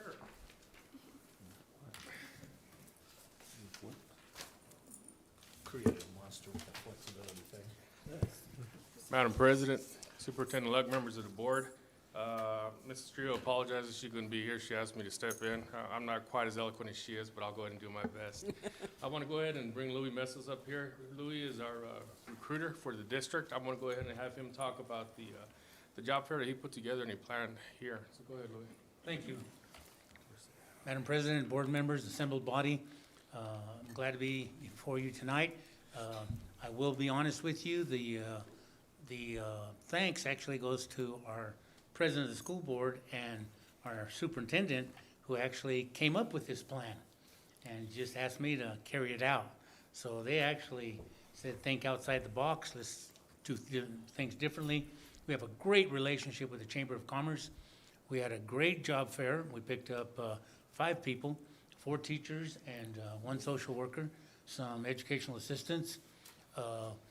We met with a lot of people. We're going to do this again because it was successful. I would like to acknowledge the Mesa staff who were there both days, the Valley View staff who were there both days, and they were successful in obtaining teachers because they were there and were able to provide information to them immediately and interview them, do those kinds of things.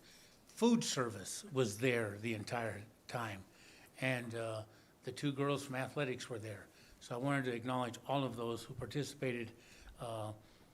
Goddard High principal and Roswell High principal were there. And I hope in the future more schools actually participate when we have this. It was very successful. Thank you, Madam President. Thank you, Superintendent. And Thank you. That's my report. Any questions? Any questions? Just real quick, there was a couple of more people, definitely, Mrs. Kirk and President Morales, thank you for being there. It was a huge success, and let me put this in terms of things that everybody can understand, especially Mr. Cole. But if you look at the cost effectiveness that we had, we were able to recruit 4 teachers. And if you take that cost, that it cost us to do that as opposed to the one that I was able to recruit in San Marcos, Texas, and how much that cost, it was very successful. So once again, thank you guys for allowing us to do this, and we look forward to doing it again. Any questions about the job fair? Thank you. No, thank you Just a guys. quick comment to acknowledge Yes. your all's effort. It was set up, well organized, very professional. All of the RISD staff were so kind, professional, helpful. It was just a great team effort, so I want to acknowledge your department and everybody that helped. They did a great job. Thank you. And Everybody was there. I want to add that Carolyn was your first face that you saw, Miss Reese, and she was so gracious and very, very professional and so courteous. So tell Yeah, her but that. that was strategic, because they put me in the back, Mrs. Kirk, I don't know if you noticed that, so they wanted her to be the I first know. face and me the last I one. know. That pretty face. Thank you, Mr. Thank you. Mata. Alrighty. Next, we have approval of the minutes. Madam President, I recommend approval of the minutes of the regular meeting of July 13th, 2021. Are there any modifications to the minutes? No, but I would like to say excellent job. Thank you. Thank you. May I have a motion to approve? So moved. Thank you. I have a motion made by Ms. Kirk and a second made by Ms. Sanchez. All those in favor say aye. Aye. Aye. Those opposed say no. The ayes have it and the motion carried. The consent agenda is now up. Madam President, I recommend approval of the consent agenda to approve July bills, authorize August bills, and approve August bars. Approve fiscal year 2021 year-end maintenance bars, and approve the fiscal year 2021 fourth quarter temporary cash transfer. Is there any discussion? May I have a motion to approve? So moved. Second. Thank you. We have a motion made by Mr. Edwards and a second made by Ms. Kirk. All those in favor say aye. Aye. Aye. Those opposed say no. The ayes have it and the motion carried. Okay, we're going to be continuing on with our action items. Going to our second action item, the 2021 fixed asset inventory listing. Madam President, I recommend approval of the 2021 fixed asset inventory listing. Board, do we have any questions or discussion? May I get a motion to approve? So, Second. Any discussion? Mr. Dillon? No? Okay. All those in favor say aye. Aye. Those opposed say no. The ayes have it, and the motion carried. Okay, next we have the 21-22 REA Group CBA ratified personnel salary schedules. Madam President, I recommend approval of the 2021-2022 REA Group CBA ratified personal salary schedules. Any discussion? Any discussion or question? Well, I do want to say congratulations. They did an excellent job in putting this salary schedule together. Ms. Dawson, y'all working on the collective bargaining team. It's incredible. Thank you from the bottom of my heart. Excellent job. And same thing to Mr. Maxey. Would you please share that with him and our district staff? Thank you. Ms. Trujillo, Mr. Cole, thank you so much. Excellent job. And I want to make sure we haven't missed anything. Mr. Maxey was texting to make sure we are following procedure on one of these things. So, Mr. Cole, I want to say we look forward to supporting you and working with you closely to make sure our schools, our departments, everybody is staying on budget so that we can make sure that these are flowing easy and fairly. I'm excited. It is time that we are not only saying we value our educators, but we are showing our educators that we value them. This has been a true team effort. It's not going to be so simple and easy, but it's going to be worth it. So thank you, Mr. Cole, Ms. Trujillo, Denise, Greg, everybody. So thank you all for that, and we will be watching and asking lots of questions. Yes, ma'am. Anything else, Board? Okay, may I get a motion to approve? So moved. second? We all make the motion, we all second. All those in favor say aye. Aye. Those opposed say no. The ayes have it, and the motion carried. Now we have the 21-22 addenda increment compensation schedule. Madam President, I recommend the approval of the 2021-2022 addenda increment compensation schedule. Is there any discussion? May I have a motion to approve? So moved. May I have a second? Second. Thank you. I have a motion made by Ms. Kirk and a second made by Ms. Sanchez. All those in favor say aye. Aye. Those opposed say no. The ayes have it and the motion carried.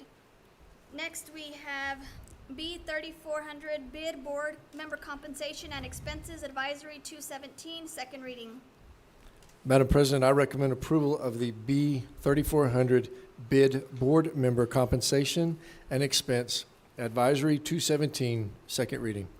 Board, any questions? Yes, so we had some conversation.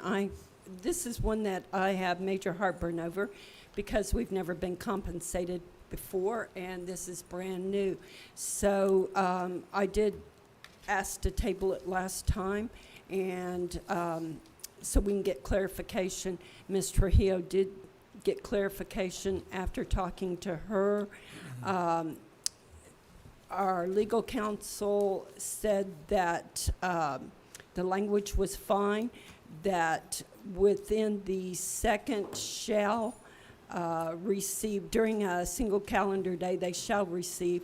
I know some board members, or in that second paragraph, change the shall to may. So we are not required, we don't, have that requirement to receive it. And changing that one word is simple and it allows us that do not want to receive that pay to opt out. So that would be my recommendation, is change the shall, and I know several districts around the state have done that. So change the shall to may. And that allows those that want to take it can, but those that don't have to. Any other feedback or comments? Is this my? We're good on a finding? Yes. Oh, sorry. Oh, I see. Yes, Madam So Board for President. $40 per month? So I haven't reviewed the language of this. I haven't received it and looked at it, but I don't think there would be an issue. So this is tied to travel and per diem, my understanding, This is compensation and expenses and travel. It's travel expenses and compensation for board meetings, any additional meetings that we attend. So I would just say, I don't want to influence you either way, but I haven't reviewed it. So I don't know. So legal did say it was, we could make a, Yes, other The districts have done. second shall, the first shall we have to leave in there because that first shall means that we have the opportunity to receive this. That Board second members, yeah. shall, we can change to may so that we can opt in or opt out. I just don't want something coming back and hitting us on a finding because we didn't quite meet the state's language, because we didn't take the pay, if we don't take it. That's my only- Exactly, and that's why changing that from shall to may, but it won't. So I can't imagine that legal No. would steer you in the wrong direction, but I Okay. will review it, and if there's any, if I see anything, I'll bring it to superintendent immediately. And again, just to point out, that's why Mr. Trujillo said the first shall had to stay, but the second one could be changed from shall to may after legal counsel. Okay, and I did actually contact Mr. Hill, so she is available if we need her. But there's several shalls in that second paragraph, so they can all be changed to may. No, that's not my understanding. It's So- to change Committee for that. less than 4 hours virtual meeting during a single day may receive a per diem of $45. And then, in the second sentence, during a single calendar day, they may receive I'm sorry, I lost my, So, Madam President, for essence of time, can we send it out, have legal review it, and bring it back next month? they did. And this is their decision. So it's So I rewritten? think you're right. I think you're right. In that first sentence, in the second, Is it a long one? no, it just said Okay. board members who attend a board or meeting for less than 4 hours or a virtual meeting of any duration during a single calendar day shall or may receive a per diem of $45. So changing that one shall to may would be the only exception. Yeah, so I don't see any issue. Mrs. Kirk, I was there whenever we were talking with council, and that was correct, with council, had no problem with the wording of changing that second may. He even said that if both of them were left with shall, the way that it's read, even though it wasn't clear, that you still had the option to either accept compensation or to reject the compensation, but he felt good changing that second shall to a may. Okay. May I Thank you. throw something out, just FYI kind of thing? So it does dawn on me that you, as board members, receiving that type of compensation, if you chose to, I don't see any legal issue with it, but it's worth understanding that you would receive a 1099 for that additional compensation, because it is compensation, it's taxable compensation. That 1099 would go to the IRS, a copy would go to them as well. If we do take it, but if we opt took it. out, But if then, you opted yeah, out, no. Yeah, Yeah. correct. Thank you. Yes, sir. And Ms. Trujillo did say that too. And these are very basic expenses to attend, right? These official meetings and trainings? Yes. Is that what Okay, it is? perfect. Thank you. 1 second. So Mr. Trujillo's on the phone, so just to reiterate, she did say legal counsel said to leave that first shall, but we can change the second shall to me. Okay. And that would be my recommendation. Okay, so I have a motion to approve this policy with changing the second shall to may. Do I have a second? Second. We have a motion made by Ms. Kirk and a second made by Ms. Sanchez. All those in favor say aye. Aye. Those opposed say no. Okay, the ayes have it and the motion carried. Next, we have G-0650 GBEA Policy Advisory 220 Staff Ethics, second reading. Madam President, I recommend approval of G0650 GBEA Policy Advisory 220 Staff Ethics, second reading. Is there any discussion? May I have a motion to approve? So moved. May I have a second? Second. I have a motion made by Ms. Kirk and a second made by Ms. Sanchez. All those in favor say aye. Aye. Those opposed say no. The ayes have it and the motion carried. Okay, we have approval of policy G-0750 GBEA Policy Advisory 221 Staff Conduct, second reading. Madam President, I recommend approval of policy G0750 GBEA Policy Advisory 221 Staff Conduct, second reading. Is there any discussion? May I get a motion to approve? So, second. I have a motion made by Ms. Sanchez and a second made by Ms. Kirk. All those in favor say aye. Aye. Those opposed say no. The ayes have it and the motion carried. Next, we have policy G-3450 GCF Policy Advisory 222 Professional Staff Hiring, second reading. Madam President, I recommend approval of policy G3450 GCF Policy Advisory 222 Professional Staff Hiring, second reading. Is there any discussion? May I have a motion to approve? So moved. May I have a second? Second. I have a motion made by Mr. Dolan and a second made by Ms. Kirk. All those in favor say aye. Aye. Those opposed say no. The ayes have it and the motion carried. Next, we have policy G-7650 GDF Policy Advisory 223 Support Staff Hiring, second reading. Madam President, I recommend approval of policy G7650 GDF Policy Advisory 223 Support Staff Hiring, second reading. Is there any discussion? May I have a motion to approve? So moved. May I have a second? Second. A motion made by Ms. Kirk, a second made by Ms. Sanchez. All those in favor say aye. Aye. Those opposed say no. The ayes have it and the motion carried. Next, policy G-3550 GCFC Policy Advisory 224 Professional Staff Certification, second reading. Madam President, I recommend approval of policy G3550 GCFC Policy Advisory 224 Professional Staff Certification, second reading. Is there any discussion?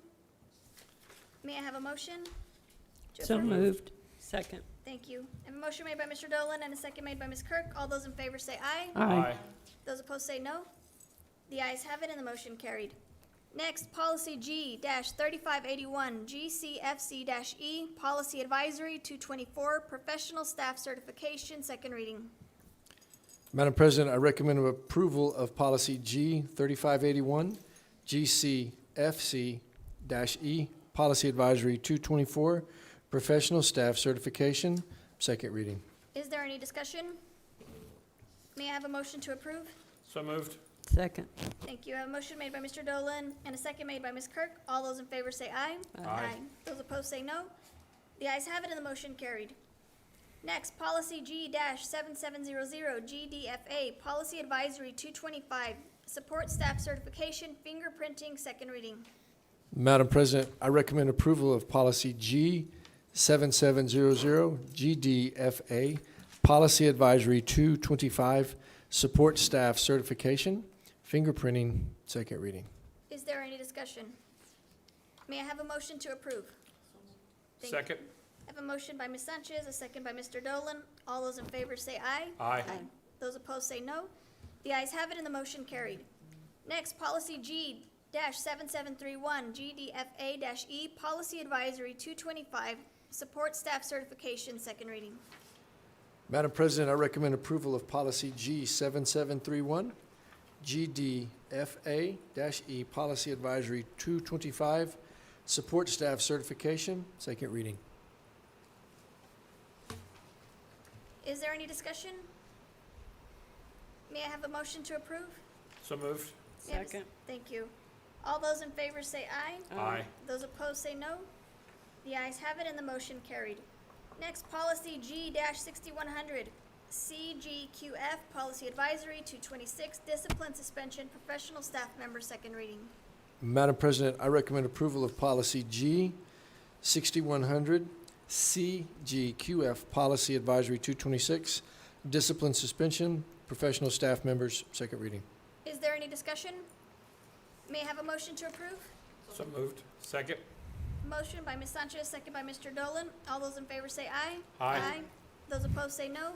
The ayes have it and the motion carried. Next, policy G-9300, CDQD, Policy Advisory 227, Discipline Suspension, Support Staff Member, second reading. Madam President, I recommend approval of policy G 9300, CDQD, Policy Advisory 227, Discipline Suspension Support Staff Member, second reading. Is there any discussion? May I have a motion to approve? So moved. Second. Thank you. By Ms. Sanchez, second. All those in favor say aye. Aye. Those opposed say no. The ayes have it and the motion carried. Okay, two more, Board. Policy J-6250, JLF, Policy Advisory 228, Reporting Child Abuse, second reading. Madam President, I recommend approval of policy J 6250, JLF Policy Advisory 228, Reporting Child Abuse, second reading. Is there any discussion? May I have a motion to approve? So moved. May I have a Second. Thank you. By Ms. Sanchez and Mr. Dolan. All those in favor say aye. Aye. Aye. Those opposed say no. The ayes have it and the motion carried. Okay, policy J-6281, JLF-E, Policy Advisory 228, Reporting Child Abuse, second reading. Madam President, I recommend approval of policy J 6281, JLF-E, Policy Advisory 228, Reporting Child Abuse, second reading. Is there any discussion? May I have a motion to approve? So moved. Second. Thank you. Motion made by Mr. Dolan, a second by Ms. Kirk. All those in favor say aye. Aye. Those opposed say no. The ayes have it and the motion carried. Okay, next we are moving on to reports. Mr. Luck. It is good to be back in school. Absolutely. And I mean that. It feels so good to drive around town and to see kids and parents walking to school, getting out of cars and clogging up streets and some traffic jams and stuff like that. Yeah, we are back up and running, and we are loving face-to-face instruction. And I mean that. We are looking forward to our sports season that I believe starts up next week with games. And we are hitting the ground running. We've got athletics, making sure that everything is taken care of. We've got Mr. Cooper in his office, buzz. We've got trainers at all school levels working with physicals. It is just a neat time. It's a neat time to be back. And like I said, I know sometimes it's tough, but it's okay to get excited about this. We had a community event a few weeks ago that Mr. Miramontes and I participated in, where we drove around and set up shop at a couple locations here in town and got some information about our district out. Learned a lot from that. Look forward to continuing that. Hopefully, maybe get an opportunity to advertise that a little bit more. I didn't want to get carried away this time because we weren't quite sure, really what that was fixing to look like. We've got virtual learning going on for people that are looking to do something a little different. Maybe they don't feel quite right about getting back into a building. Our stuff is up and running. I know Ms. Cole might talk about that in a minute, but I just wanted to emphasize that that is on the website.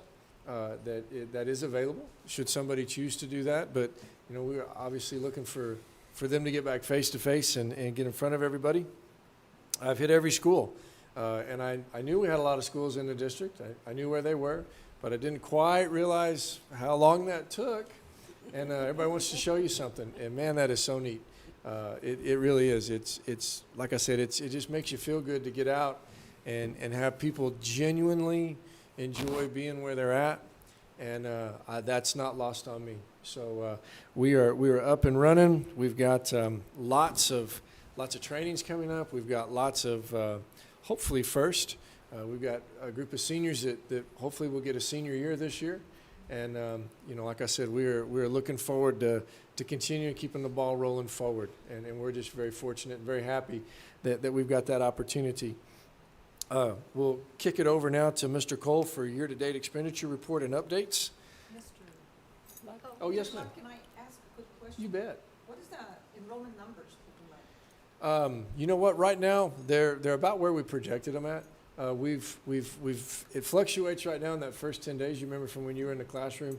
I had a PTR count from the 6th day that I was comparing to, or August 6th, excuse me, to today, and we showed a little bit of growth. So I'm very I would say apprehensive to be really jubilant, but we're starting to see some kids come back. I know some of the reports that we're getting from our elementary schools is that they're just enrolling, and that we're getting kids back in business. Go ahead. So I, thank you for asking that question. I think I sent a text to you earlier asking that too. Is there any way we can get an email with preliminary numbers? You bet. You bet. And I'm okay with, yeah, that sheet, Mr. Gottlieb's sheet. Thank you. You bet. And again, And I realize it'll pick up after Labor Day. Oh, you bet. And we're guarded a little bit just because we want to make sure, that you know, as we start putting out numbers, that things are accurate, of course. Like I said, we haven't seen a monster dip anywhere. But at the same time, we're starting to see some of our numbers kick back up. And, you know, like you said, there's usually a bump after Labor Day. I'd really like to maybe give you some numbers by about Thursday, Friday. I think we could have a little bit cleaner numbers. You know, I was talking with a teacher today, and I said, you do realize this is just the 4th day of school, you know? And it was kind of funny talking to this individual as a veteran teacher, and their comment was, you know, it's just the 4th day? And I said, you know, yeah. But I think probably by about Thursday, we could work and probably get you a cleaner number that, you know, I might not be as apprehensive to kind of champion that one. But you bet. Any other questions for Mr. Cole? Yes, sir. Mr. Luck, Board President Morales, members of the board, thank you so much. You have the year-to-date budget, expenditure, and revenue report for the school district. What you'll notice is that there's 41 different funds, separate funds that are currently budgeted. You may see some activity for some other funds that have not been approved for budget yet. I'll use some of our CARES Act funds as an example. We've got CARES Act currently comes in 3 varieties. There's a 4th coming out, and Ms. Cole and her team have been working on that application diligently, and the changes that have come down in some of the new guidance. But for example, anytime you have a federal fund, it's reimbursement based, and they always want to hold you back on the carryover of those funds because you're not carrying over cash, you're carrying over an award. So typically PED is working close with the feds to try and get carryover.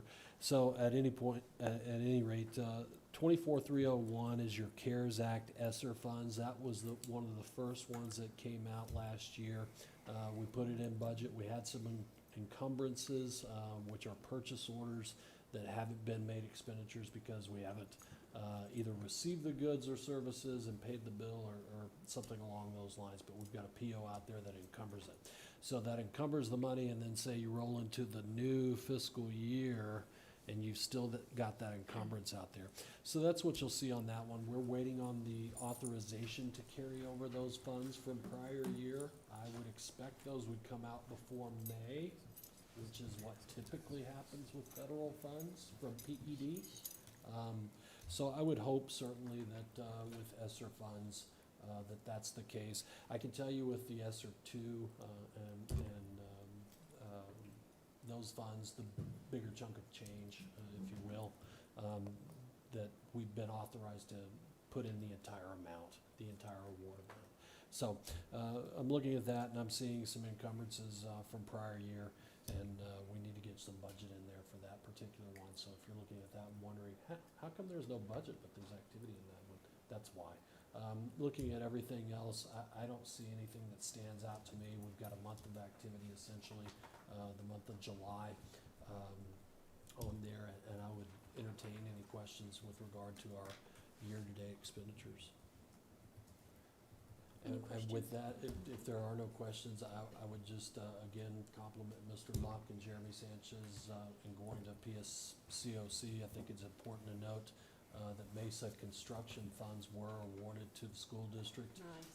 It's also important to note that based on design from 2 years ago, when they started designing Mesa, we were looking at a total cost of $16 million to build a brand new Mesa.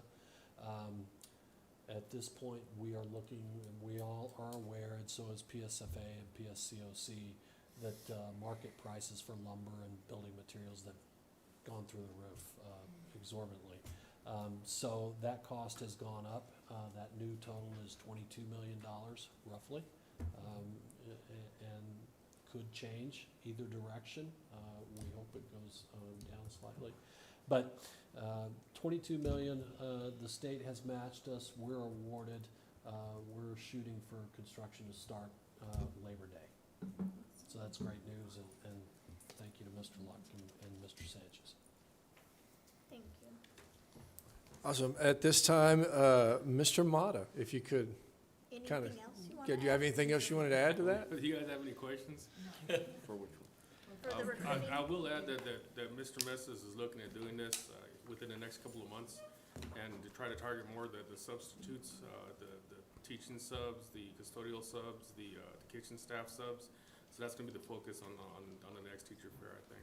Mr. Mata, is part of it, they have to do the fingerprinting and all that type of Yes, stuff, ma'am. right? I wonder if we can get a partner on site to kind of help with the fingerprint, or is there any way to do that, to bring some of Mrs. those? Trujillo was looking at that last year. I could check to see where she's at with that now, but I know that that's one of the delays that we have is Yeah. the fingerprinting.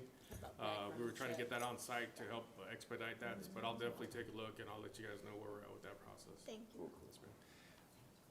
Also, just real quick, one of the people that I met out on my community event, we were going to work to see if we can't get out more information about some of the vacancies that we have in the district. So, I mean, it's just an ongoing, I don't want to say an ongoing struggle, because I think we're going to, accomplish our mission to get everybody hired. But I know with Mr. Hill, Mr. Mata, and the crew that they've got over there, I mean, that's a monumental task, getting somebody from start to finish, and they've done an excellent job with that. Ms. Cole, if you give us an update, please. Yes, sir. So President Morales and members of the board and Superintendent Luck, I will make mine short. I actually have copies again from curriculum and instructions, so I'll pass these down to you. So professional development, we're very excited. We have a professional development calendar that's all aligned and color-coded by department. Mr. Luck really likes it. He says it looks like a box of Crayolas. And so we'll be continuing alignment so that we're not just pushing out all kinds of stuff, but what teachers really need. So first day, May 2nd, we had an oppositional defiance training that one of our special education teachers provided. She did an excellent job. Casey Rodriguez did that for our ancillary staff, for our EAs, for our special education staff, for our IEP specialists. We had CTE advanced career training at University High for our CTE teachers. We had district-wide vertical alignment for our curriculum with TNTP. It was fantastic aligning our work with the New Mexico instructional scopes. That was just the first day launch, and we'll have more of that throughout the year. We had lots of training for our early childhood teachers. We had new teacher induction, 3 days. Our district leads and our mentors did a great job. We had 33 new teachers who participated in new teacher induction. So lots of good stuff, but we're most excited about that professional development calendar that everyone can have access to so that we're not over-scheduling, double scheduling, and so forth. Then agency supports, I just want to mention a few, and I'm sure this isn't the whole list, but we have lots of agencies who provided school supplies for our students and clothing, and so I just want to mention Operation School Bell and the Roswell Police Department, Wings for Life, our homeless liaison, who has a new title, it's Students and Families in Transition, has identified 22 students already since school has started who are in need of homeless support, and so Operation School Bell is working with her, and so we're very, very happy to have their support. And then I really want to mention CASA, because they hosted professional development for our counselors and social workers on May 2nd. And they got to tour their new facilities. I don't know if you've heard anything about Chaves County CASA's new 10th floor, but they've initiated a drop-in center for youth in need. So it's just a safe place for them to be. They'll feed them, or if they're experiencing homelessness. And so just lots of things going on there. So they showcased that while the counselors and social workers received training through SREB. And then they also graciously hosted a luncheon for our secretaries, our school secretaries. And so we just really wanted to help our secretaries know that they're so important to us and to our schools. They're the first face that the parents see when they come in, and so we just wanted to honor them. And so CASA provided a lunch for them. They had it catered, and they hosted it there on their 10th floor and showed them all around the facilities. So I'm just very thankful for their support. And then on the career technical side, we had an industry expo. Mr. Bolaños is here, and it was the first industry expo we've had, and so we worked with economic development, and we were thankful for ENMUR who hosted that. So we had several industries who set up at University High, and we invited our secondary counselors, all of our administrators, our career technical teachers, and did a little keynote. Mike Espiritu with economic development spoke with everyone, and then they had an opportunity to go and meet industry and start scheduling and working on some career exploration opportunities. And so we're going to keep that work going. We want to make that an annual event and grow it every year, and we will be having a follow-up meetings on the 17th and 18th next week with those industries to continue our work on CTE. Ms. Cole, next year will you let us know about that event so that we can stop by if we can? Yeah. Yes, I will. And actually, we're planning on doing another one in the spring for students to attend. So that's some of the work we'll do on the 17th and 18th. So yes, ma'am. Virtual learning. So we're going to close enrollment tomorrow, and we have a good number of students enrolled, not as many as we'd anticipated, which is okay because we want our students back face-to-face, but for those who need virtual learning, we have that option available. So tomorrow we have our 90-day planning sessions with principals. We'll finalize the staffing for that. We're having virtual learning orientation on Monday and Tuesday. Dr. Lucero Creo is here. She's actually overseeing our virtual learning for us this year, and so she's scheduled that. And then we'll launch, learning will begin on Wednesday, August the 18th. So, Mr. Luck, may we get numbers for virtual learning also? You bet. When you send them out? You bet. Thank you. One of the things as to why we're having to kind of come to, I don't want to say a finalization with it, but we need to make some staffing decisions. And again, we're trying to make the best use of the staff that we've got, not to put them in a situation where they feel like they have to teach this group and that group. But at the same time, if the need doesn't warrant, new additional FTEs with that, we don't want to have to go out on a limb with those. So you bet. Save those dollars. Yes, ma'am. A quick question on the 90-day plans, because I remember the boards used to get updates from some of our schools or see the 90-day plans. Are we going to get back to that or see it or? Yes, we will. So we have our first planning session with principals tomorrow. And so it'll be a working session. We've encouraged them to bring a member of their leadership team to the session.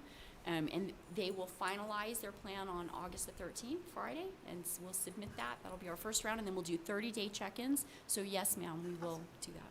So they're taking the secretaries with them to the meeting? Well, So one more question. Will the district be doing a 90-day plan? yes, we will. We have to have a district plan in New Mexico Dash. So right now in curriculum and instruction, we're working on a kind of a long-term strategic plan, and then we're narrowing the focus. So we actually, the directors and coordinators in my department, are working on it Thursday morning is our work session. So maybe at our retreat, our next retreat, See we it. can learn more about the department. And see a copy. Yes, ma'am. Well, then one of the things too is that should tie in very nicely to what we worked on for the very first board retreat that I got to attend, which was a little bit more of a long-range strategic planning for the board and submission statements, for the district. So looking forward to that. Nice. Any other questions? So that I'm not ignoring you next time, could you email this before? Because I feel like if I'm trying to look at it, that I'm not catch them both because I'm old and I can't multitask. Yes, And sir. Thank you for this. Absolutely. Thank you. You have a You're lot of welcome. folks on your That's team, so it's way, helpful. yeah. So now we have board communications, informational updates, and acknowledgements. Anything from the board? I do. Oh, sorry. Go ahead. I just want to say thank you to our collective bargaining groups again, Mr. Cole, Ms. Trujillo, and yeah, she's split, but thank you so much for taking this on and the salary schedules. A big shout out. I'm just so proud of the district for doing this, and we will see the implications of this way beyond this year, next year. It's far-reaching, so thank you for all your hard work, and welcome back, everyone. I know it's been a tough first week, second week, and just thank you all for all your hard work. It's greatly appreciated. Mr. Luck, could we get we were getting an update how many kids we were losing with quarantine because of COVID. Could we get that? I know it's non-named specific. Could we get that as a follow-up? We can. Yes, sir. So what we've done is we've asked that as we lose children at any level from the secretaries, that we note that so that we could actually, have that to hang on to. But we can get that together. The contract tracing has to go through. Just, where are we at with it? Just, Like how many kids are currently active right now, or quarantined? how many are quarantined, and how many staff have we lost? At the same time Got it. because of quarantine. Got it. So it just, Yes. can you, Yes. I'm not asking for it right now. Okay. We can just find out where we're at. Now, the kiddos, I think I got a pretty decent shot at that. It's, we're within a 38 to 44 range, give or take, on those kids, because we've had some that have come in and they've tested positive with a home test. So they've come in, they've notified the nurse, then they've been sent to get an official test. With the staff right now, I don't think I could pull off a legitimate staff number right now, but they're growing. I mean, it's something that we're dealing with, and bless our nurses' hearts, and I mean that they are still at the center of having to sort this out. And so it's something that we're definitely keeping our eye on, and we're watching. But I can get more concrete numbers and text you guys tomorrow if that's okay. So, Mr. Luck, in the past, we received notification when a school was, or a group of students, help me out, was put on quarantine. Large groups. Large groups. Yeah, So so it- could you do that? You bet. And keep Whenever in mind that with happens. our current toolkit guidance, if they're wearing a mask and they're not within 3 feet, they don't have to quarantine. So that's fine, just. So that's why you haven't, have that's why groups, you haven't seen Because the. that hasn't happened yet. Hey, we had to send this whole class home at this particular location. But we used to get You bet. reports saying that maybe one or two, You yeah. bet. Okay. So do you all want daily text whenever one student is sent home for quarantining? No. No. Tell you what just I could do, though, I groups. could kind of give you Yeah, like daily updates as far as. That would be good. Just in general. Yeah. And then if we have any kind of anomalies, I could make sure that you're aware of those as well. It's just our learning each other what we want, You what we bet. don't want. Absolutely. Thank you, thank you. I appreciate it. And if it gets to be too much, just, It won't. okay. Mr. Dolan, anything else? Nope. Ms. Sanchez, Mr. Edwards, anything? Okay. So Mr. Luck, I wanted to acknowledge you. Thank you for going out into the community to meet our parents at these different locations. I think that was just an amazing idea. I wanted to give Miss Julie a shout out, who joined us for the entire meeting tonight after 9 o'clock. She didn't realize she was walking into such a large event this evening, but thank you for always coming and listening for what you do. And the last thing, Miss Julie, so I checked your email. I saw that we need to have a special board meeting this month in August. Okay, so we have, can you give it, it's for some Goddard students? It was for Goddard for their band, right? Yes, ma'am. Kevin Everett? It was for an out-of-state travel. So they are requesting out-of-state travel. We didn't get So, it on the agenda. Board, if you are okay, we could possibly do this virtually, or you can come in, since it's going to be one item on the agenda. But, There'll be 2 trips. but one, okay, so, we'll ask Ms. Julie to email everybody for a date that might work for you, so you can come in, or we can do it virtually, or you can join by phone if that would be easier for you. Sounds good. Okay, Just have to set it up to get it in the newspaper. okay, perfect. So ideally, we want it next week. Okay, support. It'll be the end of next week. End of next week, okay. So this is the end of the agenda. May I have a motion to adjourn? So moved. May I have a second? Second. Okay, motion made by Ms. Kirk, second made by Ms. Sanchez. May I have a roll call, please? Hope Morales. Yes. Hilda Sanchez. Yes. Mona Kirk. Yes. James Edwards. Yes. Milburn Dolan.